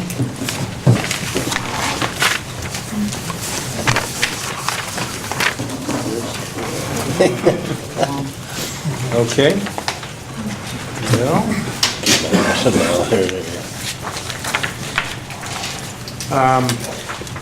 On the activities slide, I'll just add a few things. I think that, I'll add a few things. I had a ride-along. I met with, after the officer-involved shooting last week, I met with members of the Babb family and talked with them about what had happened and got some of their feedback. We also met with military veteran advocates and thought about next steps that we can take. There's nothing formal that I could share right now, but we started some conversations that I hope will be productive. The Jeffrey Wade Argo was sentenced last Thursday in Deschutes County, and I attended the sentencing hearing. Officer Jimmy McBride retired, and was there for that. It was very nice. And then Sergeant Scott McKee resigned. Could have retired, but he chose to resign. He's working for the Springfield Police Department as a lieutenant. It's a pretty neat opportunity for him. And then last night, we made a street gang presentation in the Bethel neighborhood at St. Mark's Catholic Church on Echo Hollow. And we'll probably we learned a few things from the presentation and the conversation that happened afterwards, so we'll make some modifications to that and probably take it to other wards, other neighborhoods throughout the city. Otherwise, nothing else about the slideshow has changed, and I'm happy to talk about any of it if you like. Thank you, Chief. Any questions regarding the numbers or the map data? James? Yeah, just briefly, Chief, I'd like to thank you and the department and stuff for your proactiveness towards the increased graffiti and gang and stuff, and how you're aggressively moving to stay on top of that. Sergeant Greg Harvey, of course, we're always in contact and stuff, so I think we're pretty, I guess we're really close friends now and stuff, so we deal with a number that he asks me and I consult with me and stuff, so thank you for that. And probably it would be a good idea to kind of host those around the different other areas because we're all affected by that gang, so thank you, sir. Yes. Okay, I have Jim and then Tamara. Jesse. And Jesse? And then looking ahead, you have two animal welfare unit candidates that are in the background phase. I didn't know whether there was an opening. Is there extra positions there, or is one retiring, or? That's the supervisor's position. We had that filled with a manager that was loaned from another department, Public Works, and now we're filling the position. Okay. And we sort of took a pause with that in order to define the kind of supervise what we were going to expect of the supervisor. So they'll work in the field. We'll get an animal welfare truck for them. So how many people total will be in that department? 2 animal welfare officers and a supervisor. 3. And you have 13 call taker candidates moving into the background phase. How many out of those 13 do you plan to, how many openings are there, I guess, for those 13 I think there's 3.5 openings right now. And and the ones that don't make it, are they still, how long, are they callable for a certain period of time? Like, if you have other openings that come open, is there a period of time that you can say, hey, we have an opening for you if you are still want to join? Is there a period of time for that? The list is usually a year, but that's established before we start the process. And off the top of my head, I'm not certain what the duration of that is. Okay, great, thank you. Tamara and then Jesse. Thank you. I apologize if you already mentioned this, Chief. I was just curious what Princess for a Day event is. Yeah. Sergeant Chris Martas helps with this Princess for a Day event for foster kids. And so we collect dresses and that kind of nice clothes. Our daughter donated her prom dresses and that kind of thing. And I had a question about the Watson Stadium rape, convicted rapist that had also been charged with the murder up in Washington. Is he still in Lane County, or is he being extradited to Washington? Yeah, I don't know which jail he's in, but he'll end up in, I don't know if his next stop is prison or Washington County Jail, but yeah, he won't be released from custody. People were a little confused, I think, about the sequence of things on that. If you've got questions about it, and if you're familiar with it, I don't need to go over it. Thank you. Okay, that, by the way, to add on to that comment about that, there's a little collection box out in the lobby, so if any of you folks got doodads and doodads and other things you want to drop, you'll help yourself, it really helps. Jesse? What was the presentation about increase in gang activity, or? There has been an increase in gang graffiti. And gang graffiti, I think most of you probably know this, is a message usually for another gang. So part of it is to mark territory, part of it is to notice another gang that they're going to retaliate about something. But almost every incident of gang graffiti is communicating something to somebody, so it's important that we know about it. And then it's also important that we as a community figure out how to cover it just as quickly as possible, because the longer it's there, the more there is a sense of ownership in the area. So there's been some increase in that area between Barger, Royal, Beltline, and Terry. Train song. Funny you bring that up and mention it, because a couple of years ago there was a lot of it popping up, got it all covered up, and total break from it for a couple of years, and then a week ago, maybe two, several things popped up around. Yeah, so it would be great to know about those when they happen. And this was really an educational thing where we're showing community members what it looked like and asking them to call when they see it, so we can understand what's going on and then also help to abate it. Okay. Thanks. Anybody else? Any other questions? Jim? Just one more. The 12 police officer candidates that's currently at the queue, do you have a diversity makeup of the candidates? Not off the top of my head, I don't have those Okay, we'll figures. get back but we can, Jeremy will help me remember to send out what we do have. Okay, thank you. You bet. Okay, the next item on the agenda is the deadly use of force video. It is a 35-minute video. I'm running a little bit late. We have to appoint a commission, candidate interview committee. I would entertain a motion to move this to the end of the agenda. And if people want to go, they can go. If they want to stay and watch it, it is a good video. I've seen it. It's been sent to you all in the email, so you may have already seen it. I don't know. How many would like to move it to the end of the agenda? George was trying to make the motion. You trying to make the motion? Yeah, I was going to make Thank the you motion. very much, George. I'll Thank you second. for noticing that. And Tamara seconds. All in favor, say aye. Aye. All opposed? Okay. So moving on to the next topic, appointing a police commission candidate interview committee. And this is something we have been doing. And I would like to again ask our vice chair, Tamara, to head that because she's done such an excellent job. Is that possible? Is that something? And it's my last time. And your Sure. last time probably, yes. Okay, is there anyone that'd like to volunteer on the end? George? Joe? Anyone else? And do we know, can I ask a question? When do we think we'll have when the applications are closed? Right, so we have the applications We for do. the candidates ready, and when do we have to have our candidates vetted into the mayor? What, the April is the, I mean, May is the, You have about 2.5 weeks from Yeah. today. Okay. we To could get press letter the to time. May. Joe? So the applications have closed at this point? Yeah, oh yeah, they close the end of March. Okay.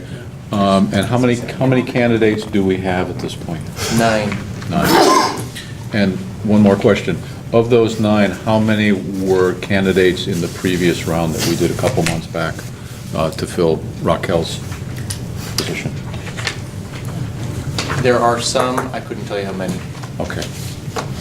So, for those of you that volunteered, I'm going to be gone the week of April 27th up to Washington for my brother-in-law's chemotherapy again. So we would need to do it before then. So we'll be looking at hopefully like Kind of have to anyway. next looks week like, yeah. or the. I'm available a lot of Okay, next week. good. I just wanted to throw that out there in case you're busy the next 2 weeks. Would the three of you like to stay beyond the Yeah. meeting and set a date? We can. Would that be Yes, okay? that would be fine. Okay, well, we'll do that. Who is it? George, Joe, and, And Joe and George and you. okay. So now, No one what else? I would do is, we need a motion to appoint the committee, the commission has to approve this, so So moved. moved by James, seconded by me, and we'll have a vote on it. All those in favor of the committee to interview candidates, say aye. Aye. All opposed? The motion carries, and it's ordered that we have a committee, and I'll let you guys set the date. Thank you very much for volunteering, offering your extra assistance. Thank you. The work plan and retreat overview now. I'm going to turn that over to Jeremy to go over. So I'll keep it brief, so we can get back to the video possibly. So the packets are going to be mailed to you on April 24th. So you'll have them fairly soon, and they're going to be similar to what you've seen in the past. So the address is for Washington Street Park. I don't know if any, or if you've all seen it in the Friday weeklies.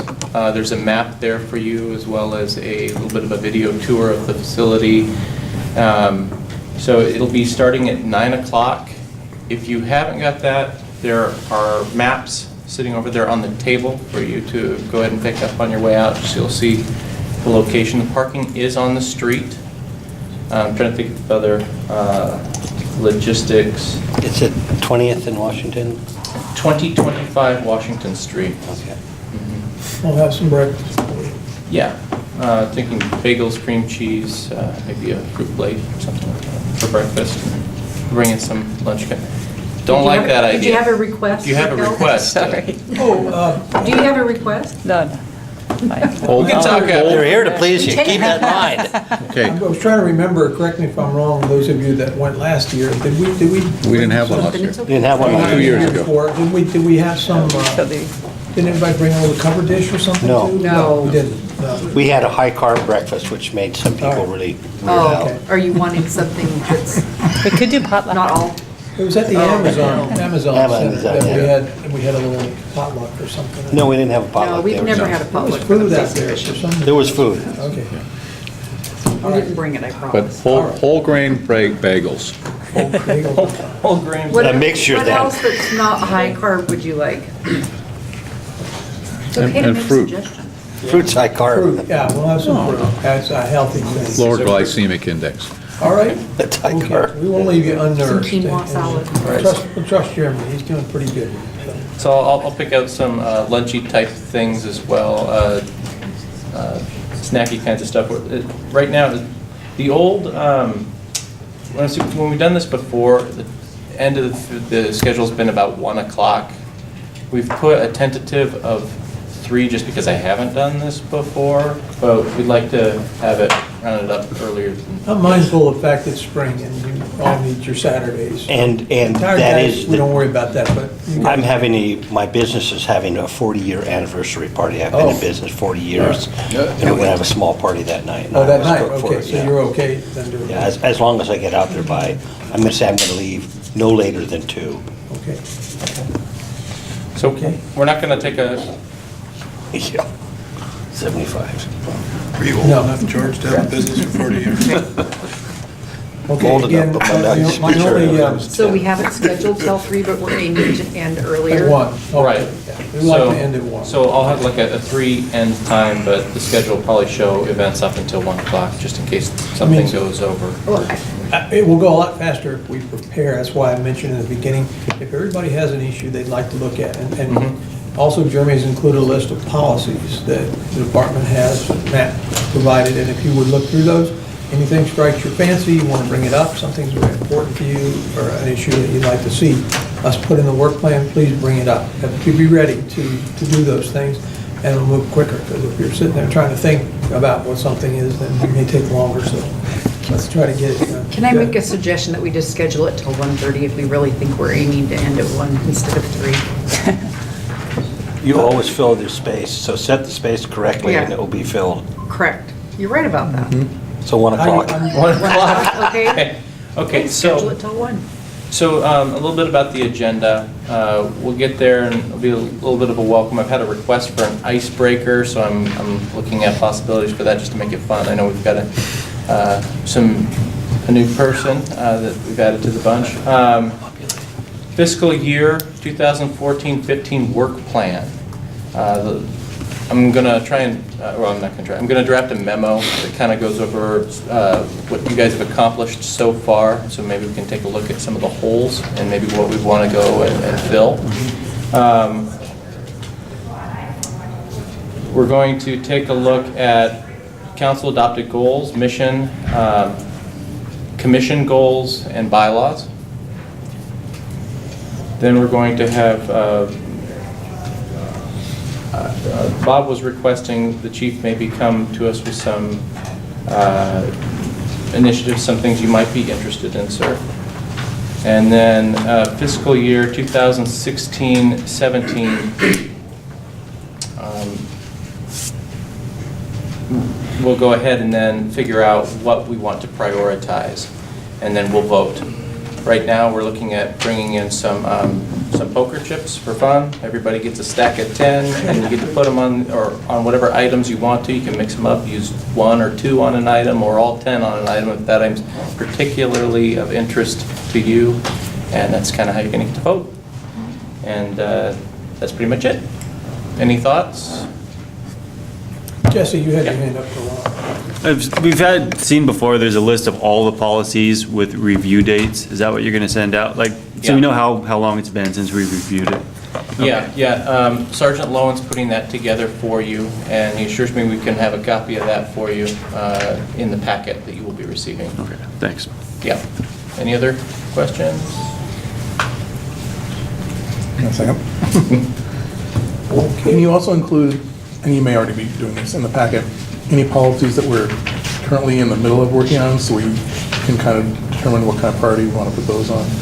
And also, or at least so we don't duplicate effort and say, hey, I want to do this, but we're already in the middle of doing it. So we're kind of caught up to our work plan, which is good, since it is due. well, I know we're looking at the, CCTV and yeah. no, anything that we're currently still. Oh, you missed that. Oh, okay. Sorry, that's where you've been. You already got that. It's already being It's approved. Yeah, that was okay. the last meeting. Most important meeting ever. Yeah, I forgot Okay, what it was.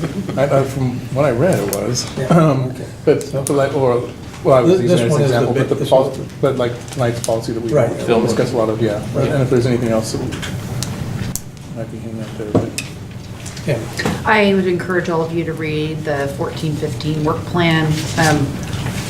Just inform and remind yourselves about what we just had in our most recent work plan. The one thing that struck me when I read it is, and what I'll be asking for in the retreat is some clarity around what you mean by items. If you read that work plan, there's a bunch of things that we said we were going to work on that's really unclear what it means.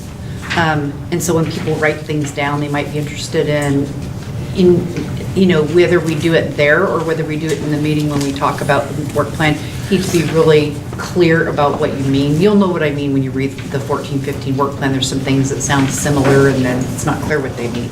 So just try to be as clear as possible when you have ideas about things the commission can work on. Okay. Anything else about the retreat? Hope to see all of y'all there. Great. So I guess that brings us to the next section, which is commissioner closing comments, and then I'll let everybody get their turn, then we're going to turn the video on, and anybody who wants to stay can watch it. If you've already seen it and you're okay with that, then go ahead. I'm staying. Go ahead. There's also a little video that's we have from the media of when they were going through the training. Oh, okay. So, and we can play that piece first. It's only a couple minutes. Okay, yeah, you know what, that'd be good. Yeah, okay. So go around the table, commissioner comments, closing comments. I'll go ahead and start, I guess. Okay. Something I didn't do when I was responding to the public was to thank them all for coming. I just started right into what I was going to talk about instead of thanking everybody for coming and attending. I noticed there's a lot of extra filming going on too, which is kind of unusual. At least I don't know what happened in the last meeting, but apparently there was extra filming there too. But it's good to have all the public here, and sounds like there's a lot of interest in what we're doing, which is also good. And it's great to have comments from the general public to give us some feedback and let us know where we're headed and what they feel, and help us with our plans and help us make a better police department. Thank you. Thank you. Going your way, Bob. Oh, okay, we're going around the table. So again, I am, thankful for everybody's considered opinion here at the table, even those I don't agree with. I appreciate the fact that people bring them to us so that we can at least hear a perspective from. It would be very boring to hear the same perspective from everyone, so it's good to have divergence of views come together to forge the policy. You know, when you're forging a new sword, it's fire, and that's how you do it. So we're over here, everybody puts their opinion in the table and throws it in the mix. I might not agree with it, but we're gonna go to it and get it done, and that's what I'm real proud of this commission. We all work together to resolve it some way or another, and so thank you for doing that. Tamara? Oh, I neglected to say welcome to our newest commission member, Raquel. Heck, thank you for being here tonight. I'm glad you could fit the meeting into your already packed schedule. And then I want to also thank the chief for including the CCTV pilot project policy, revised policy in our packet so that we could see that those changes that we talked about were made. Thank you for doing that. That's it for me. Thank you, Chief. Sure. I really appreciate everybody's service on the police commission. And as I listen to your discussion, I'm always thinking, how can we incorporate that interest in the policy? So I don't often think about why is this person thinking this? Because I know your intents are good, your motives are good. So I appreciate what you do. And I appreciate the input from all the public too. If more public was here, I think our community would operate better. And the police commission has taught me a lot about diversity. That is, well, I don't consider forging, I don't see the fire anymore, but I think we cover some really good stuff. And we do have diversity, and I think it's really, really helped me in my life. And Chief Kearns, I really appreciate you for, talking with the public. You're so down to earth and so, just one of the folks in Eugene. You come across really, really well. And of course, each and every one of the police commission too. And welcome to our wonderful group. I think we've come a long ways, and I think we make small amounts of differences. Thank you. Well, thank you, everybody, for your warm welcome. And I'm really excited about taking part and appreciative that you've chosen me to be part of this group. And I hope I'll be able to contribute thoughtfully and, learn with you on everything that goes on. And I just want to say that I really do want to see this video, and I plan on listening to it online. But as I told Chief Kearns earlier, that our group, the Grupo Latino, is having a little gathering, a pro-immigrant party tonight, which would not have been tonight except for that Jan Brewer is at the Valley River speaking on behalf of the Republican Party, and so it had to be tonight when I had to be here. So I'm going to run out to enjoy some pro-immigrant talk with the pizza that I had delivered over there about half an hour ago.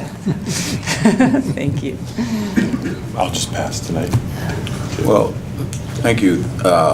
It's always an honor to come and listen to everybody's perspectives here, and I would just ask that we continue to move forward and kind of diffuse some of the myths and stuff that spans and spawns people's fears and stuff. I envision that our job as police commissioners are to kind of bridge gaps and stuff that exist or may presume to exist between the citizens that we represent and the police department, the people that are part of our communities. And no better way to do that than through wholesome, informative conversation. I hope that we can continue that, and it's always good to have diverse opinions. Thank you. It's been 2 years since the last retreat. That's when we got rid of the committees, decided to just have one meeting a month. Before that, there had been a policy committee and an outreach committee. The policy committee would look at policies like this and then bring them to the commission with suggestions, and the rest of the commission would say, would have questions, and there was this divisiveness that's just not around now, because the conversations like we have today, where we all get to hear where everyone's coming from. The public, before, it was what meeting do I go to? Come to the police commission meeting, but it was the policy commission that was talking about what I really wanted to talk about. I think this just works a lot better, and it's a good time to bring that up as we're coming up on 2 years. There's a change in commission members. Is this your last commission meeting, No, Tamara? I'm Oh. going to be here in May and June. Okay, all right, good. But there's turnover, and I think it's worth bringing that up. I enjoy the conversations. I think we all get a lot out of them. Jesse? Okay, I don't really have anything to add. I've sort of blown my wad for tonight. Good stuff. Okay, well, we'll go ahead and start the video, and those of you who need to leave, we'll do so. Thank you. I stole somebody's pen. I wish. Popcorn, man, sorry. Whatever's left on the table. I apologize, the resolution's not great for the 2-minute video. The next video is much better resolution. Policy of the Session Court. J-Val Kelly Anderson was up close with the Eugene Police SWAT team during a drill. Thanks, well. This is just target practice. There's no danger yet. But first, a quick lesson. So what you guys will be using today is the 9mm version. So it's the Glock 17. And this has obviously been modified, so inside is just a laser. Eugene police say they've been hosting these training sessions for years to help educate the public about officer-involved shootings. It's a lot about decision-making, and so the media and the public that attend this get to see some of that, make it a bit of an inside view into what an officer might have to think through or access in order to respond to a call. I was then run through a quick workout. The point is to get my heart rate up to simulate a scenario where an officer might have been in pursuit of a suspect or in a physical altercation. I would argue Now I'm called on scene. My partner and I arrive to warrant. I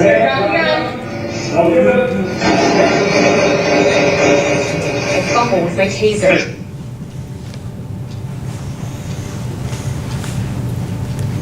Shows how quick, a scenario rapidly evolves. I mean, if there to serve a warrant, Scenario. A school shooting. I react a little faster after pulling out my gun. The simulator is almost too real, but officers say it doesn't come close to what it feels like to be in a real shooting situation. It's more or less the fact that, they haven't experienced that. They don't necessarily understand that perspective, and they're looking at it from their life experiences and that kind of thing. Eugene Police says over the last 6 years, they've only had about 1 officer-involved shooting per year.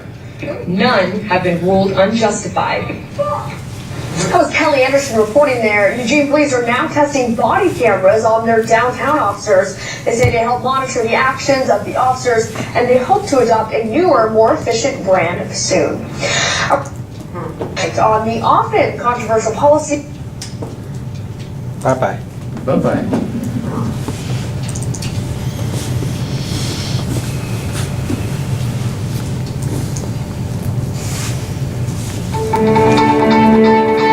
The stakes are very high in what we do, and the decisions that we make are profound decisions that have lasting impact for us and for the people around us. If an officer shoots a suspect in the course of his job and that person dies, it's still considered a homicide. Police officers have a very unique job. They go out and risk their life doing it, and then after they have done it and done it well, they have now become a de facto suspect in a felony crime. It's important for the public to understand the way our system is structured and what the dynamic is in officer-involved shootings. When I first started working with police officers involved in shootings, there were things I began to notice right off the bat, even though I really didn't know a whole lot about police operations. As I would talk to the many officers involved in these events, follow them through the investigations, follow them through the media response and the community questions, some things became clear. One is that we were expecting these events to defy the laws of physics. We were expecting these officers to defy the limits of human performance. We often expect them to have a perfect memory and make perfect decisions, when in fact research clearly shows that human beings are not capable of either one of those things. that the training and the judging of police officers is frequently based on misassumptions and personal opinions that necessarily may not be true.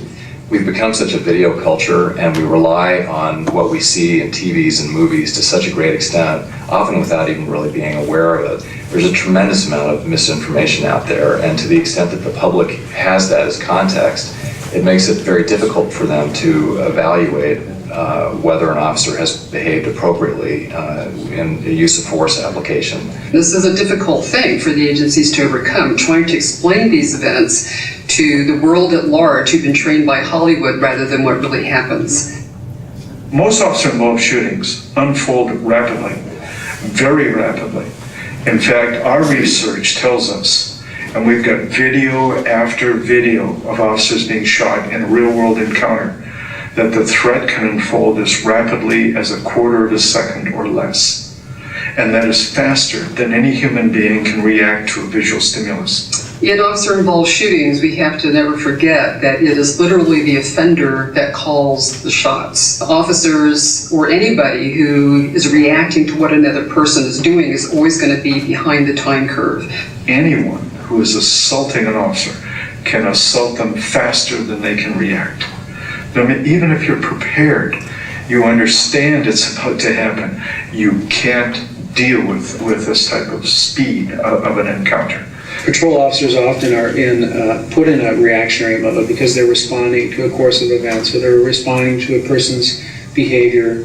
Because of the inherent delay involved in the action-reaction dynamic, an officer is already put at a disadvantage. Unlike the offender, the officers also have to be concerned about the public safety. So they are checking for their environment, checking for bystanders, and being concerned about their own personal safety. The offender is focused on one thing: can I assault this officer and get away with it?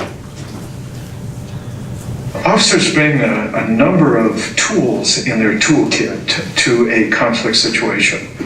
And one of those tools is good communication skills, and in particular, persuasion. Most of the time, officers do in fact talk the person down. If you look at the research, only about 1% of all police calls for service result in any use of force at all. And of course, only a very small percentage of those actually result in the use of deadly force. So in 99% of the cases, officers are able to resolve situations peacefully. And because of chemical issues, emotional issues, sometimes a variety of other elements, the person is unwilling or unable to listen to anything that the officer says. That means they're in control of the situation. They're the actors, the officer's a reactor, and the officer then has to respond to what the person is doing. So not all offenders can be stopped, not all offenders can be talked out of what they're getting ready to do, and sometimes it just happens, regardless of what the officer is going to do. At that point, the only thing that the officer can do is use force in an attempt to protect his life and protect the public. It's not the officer's choice, usually, not to use verbal skills. It's the person being unable to listen or to attend, or unwilling to what the officer is saying. Some people think that an individual who's armed with a knife is not a dangerous threat to an officer. And from our research, and certainly the research of others, we know that not to be true. Knives can actually be more dangerous than a gun. They don't have to be reloaded. They can be used at close distance. From our research, we know that a young person and someone who's in reasonably good shape can cover as much as 31 feet in the time span it takes an officer to draw a gun, point, and fire one round. Now, if the person is 7 feet away, the officer could even have the gun out in a low-ready position. But by the time they raise the gun and fire, even once, they would be stabbed. And we know that a stab from a knife, or a stab or a cut, can be extremely quick. And each of those cuts or slashes can occur less than a quarter second per stab, and any one could be dangerous, could be lethal to the officer. Well, certainly there's a variety of less lethal munitions that an officer can bring to a situation, whether it be beanbags, sponge rounds, tasers, even impact weapons. And the idea is that these are all good tools, and they've got their place in an officer's repertoire or toolkit, but they should not be used in a deadly force encounter. Police are trained not to kill people, not to taser people. They are trained to stop the threat. And unfortunately, use of less lethal and lethal force does not automatically result in stopping the imminent attack. So officers do have an obligation to assess the situation and to use the appropriate levels of force so that it doesn't put themselves in even greater jeopardy, or other officers who are with them, or civilians who are nearby, or the community at large in general. One of the things that I remember seeing on TV back in the days when I watched my cowboy heroes was I watched the Lone Ranger and Roy Rogers and Gene Autry shoot the gun out of somebody's hand or shoot the knife out of their hand. And what we know from a dynamic real-world encounter is an officer is, for the most part, unable to do that. Either whether it's shooting a knife or a gun out of the hand, shooting someone in the arm, or even shooting them in the leg. Officers do not have the capability of firing accurately and hitting accurately in a dynamic encounter. And so it's an unimaginable challenge that we're facing officers with if we make them shoot the gun or the knife out of the hand or shoot to wound. It just can't happen. It's one of those Hollywood myths that Hollywood likes to perpetrate, looks good on film, doesn't work in the real world. Even if we aim for center mass, we tend not to be as accurate as we might on the range, because the dynamics of an encounter and the dynamics by which people move in real world deadly force encounters are such that center mass is a constantly changing target. So it's the best place an officer can aim for. The best chance that they can hit someone is if they aim center mass. But even then, it's not guaranteed. But it's a lot better than trying to aim for a hand or an arm. I was investigating a shooting in which an officer fired 4 rounds. The officer, like just about every other officer in North America, can fire using their semi-automatic handgun in a quarter a second per round. So by the time I say 1,000 N, this officer's fired 4 rounds. Now in that time span, the subject who had just begun to step forward toward the officer and was shot and then fell through the plane of gunfire in this fashion was shot from the front and side and then the back and side. Now certainly it looked like the officer shot him in the back. And it was very true, the shots did go into the back. But in the time span it took the officer to fire and for the subject to fall through the plane of fire, there was nothing that the officer could have done to have stopped shooting the subject in the back in that 3/4 of a second. So the officer was still shooting to save his life, but the subject was moving and falling. People tend to think that a video is an accurate reporter of any particular incident. But I would like you to look at the number of cameras that are necessary for referees to look at during any football game. The more cameras they have and the more angles they can see things from, the better their judgment is about whether or not the action that they're judging is portrayed accurately and completely. So we know that one video camera from a particular perspective is very limiting in its ability to see anything. Even, for instance, there's a camera that officers are wearing that sits just in front of the officer's ear. And this is reportedly has the view of the officer. It does not. If you close your left eye, for instance, you will see what your right eye sees. And your right eye sees a different field of view than your left eye. And your body links both of those. Now imagine you're a camera far behind your right eye. What does that see? That's seeing what's directly in front of the face, not even what the right eye is seeing. It certainly doesn't show the field of view on the left. No camera records things as an officer's eye and brain is recording it that's really embedded in the situation. Just as a quarterback is seeing the different field of view than the viewer is sitting at home watching the camera capture the action on the football field. An officer-involved shooting is a tragedy. It's always a tragedy. It's a tragedy for the deceased. It's a tragedy for the families, friends, the loved ones of the deceased. It's a tragedy for the officer. Officers don't want to have to shoot people. They don't want to have to kill them. They will do so if needed. That's part of the job requirements. But it's a tragedy for them too, because they could face prison, ruin, they could lose their job. Certainly, a civil suit is not unusual in officer-involved shooting cases.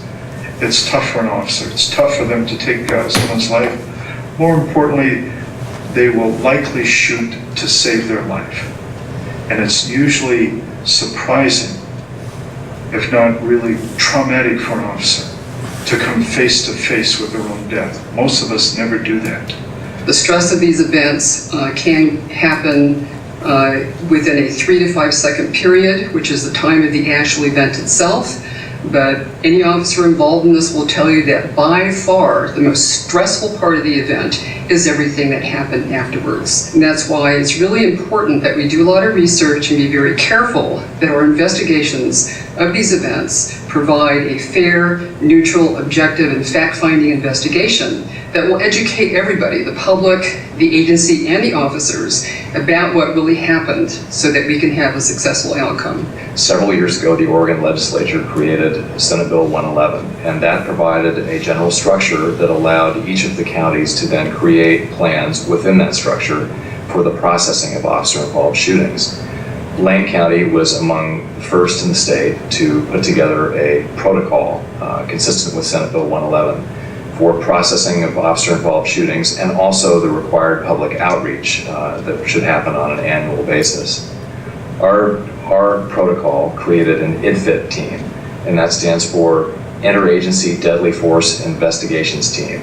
And that's a multi-agency team where the police agencies each contribute a member or two members, typically, to participate in the investigation, with the lead on the team either being the county sheriff or the state police, depending on whether one or the other is involved in the shooting. The idea is to have the principal agency or the lead agency be not involved in the shooting, so the public understands that there is an impartial investigation taking place. The protocols have allowed for a systematic review. That's the whole idea, is to have a process that's followed in every case, and one which the public can have some faith is being conducted in an impartial and systematic manner. Yeah, it's our job as the IDFIT team to conduct an investigation and to bring those facts to the DA's office. It's the DA's office's job to make a decision on whether or not the shooting was justified and the use of force was appropriate. And then it's the officer's agency that's involved, its job to decide whether or not policy and procedure were followed properly for their particular agency. The most time-consuming portion of the process is the evidence gathering. That's talking to witnesses, reviewing videotape if there is any, gathering all of the evidence and sort of digesting it into police reports, which are all then packaged and presented to the DA. The IDFIT team itself makes it very easy to accomplish these tasks, because when we were individual agencies, we didn't have the resources to get a lot of these things done in a timely manner. With the team bringing in 12 detectives from 4 or 5 different agencies, it brings us so many resources in such a short period of time. It allows us to get a lot of this stuff done quickly and real efficiently. Yeah, I understand it's frustrating for the media and the public when we don't provide the information that they're looking for. And it's, in all honesty, it's frustrating for us too, because we want to be able to tell you what happened, especially if it's an officer who's done something outstanding, saving somebody's life. But just to keep the integrity in the investigation and to make sure that nothing's tainted, we hold on to that information. Sometimes in these situations, officers are forced to work on a limited set of facts, and they're forced to make quick decisions that have huge ramifications with a very short amount of time and a limited set of facts. And officers are trying to make those decisions as best they can. I hope that people will understand that police operations are very complicated, very difficult. Sometimes they're very hard to understand. Obviously, when a member of the community is hurt, It's understandable that people become emotional about that, and the most important message I want to give to everyone is that we need to refrain from a rush to judgment, that things may not always be as they appear, and we want people to give the officers, these are public servants, good men and women doing a very difficult job, and the least that we can do is provide them the benefit of the doubt while the investigations are going on.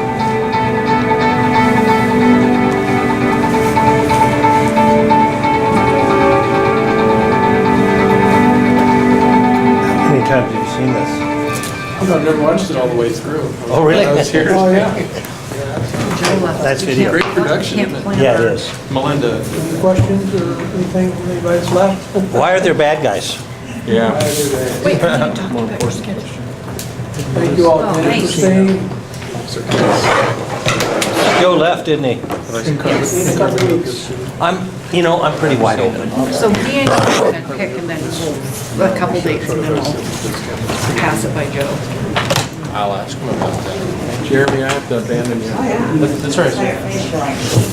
Thanks, Chief. Yep, for everything. I Good job. like how, That's I'm late. You guys are gonna Yeah, I'd like to go. work out You don't need to call me May. where'd Joe go? Ma'am? Just makes me feel old. Tammy, listen, did Joe leave? Yeah, he You did. went through the citizen quiz. Forgot. The what? Did you do the citizen quiz? I went through the modified version of the Citizens Police Academy that they did for the Police Commission and the Citizens Review Board and the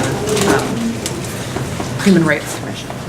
It was 3 or 4 years ago. Yes, I mean, You my guys, calendar here. you guys get to set the date, you two. 'cause- Do they show Yeah. Officer Kidd's in-car video for his shooting that he was involved in? Did they show what? I think Officer Kidd was involved in the shooting. They showed the in-car video. They did not. Not when I was in, maybe that happened after. Monday, We Tuesday. heard about it. Pretty wide open, all except Yeah, 9:30 I wanted to on hear, Tuesday. I can't do it. Get a feeling. Oh, from it's the probably gonna be in the commissioners, evening. Oh, I would rather do it. Do we have to? Whether or not they want to. Well, that's when most of the candidates are generally available. Monday In my or Tuesday evening I We had that on the agenda. can. Monday evening I can. Well, Okay, yeah. there's nobody here to ask. Sorry. We were gonna watch the video and then And we're then gonna talk find out about if they that, wanted right, to. in that particular section. And since people left, so maybe we Yeah, I was supposed to can do that. ask about. Thursday evening is open, so I have the citizens review. And I told him, You heard a lot of talk. Right, I have to let go through all of these I passwords. don't mind taking the notice, it's just I didn't Focus notice on before. people. and I'm I have like, my phone's encrypted for work and Lottie. Immigration laws, it's not one of my regulations that have it. There's my Anybody who missed next week's schedule. Me, I'm not gonna be able to. Oh, mine used to be like that. Would like this. But then I had to encrypt everything. Please let us know. And then I'd it's, like to I've know got how to put my much interest password in there like 3 is, times. so They that try to look at, on one Wednesday a month, I think, they set up and. Boy, they're sure having a few people leave. Slip one of the commissioners in or two. Okay, so tell me again, Where- Monday, why don't you yes. Go through the scenario. Monday, any day but Tuesday. So next, maybe we should give them a little more notice. Should we look at like the following week, the week of the Tamara said 20th? she'd already done it. And really hardly anybody left. I mean, just because, you know, George and maybe. I think Jesse was. Tuesday, I can. Just say, We even had live stream. Tuesday and Wednesday of that week are out. 20th, so you can do, Tuesday, Wednesday, Thursday are out. so Monday, I'm open. and I try not to do Friday. And then next week, tell me what days again, the week Just of. Tuesday. And so you're available Monday, Wednesday, Thursday. Right. Okay. Okay, And the week after that, I'm only available. I'm gone. Yeah, okay. Next Just gotta be next week. Oh, that's up to them. That's just. Yep, probably. Yeah, We can always use the Monday, the 20th as an alternate. If someone absolutely can't make a time, we set that week. Monday the 20th, let's see. You already told me I you were thought he came available over, that he week. must have just come over and changed it. Yes. That's the only one you are.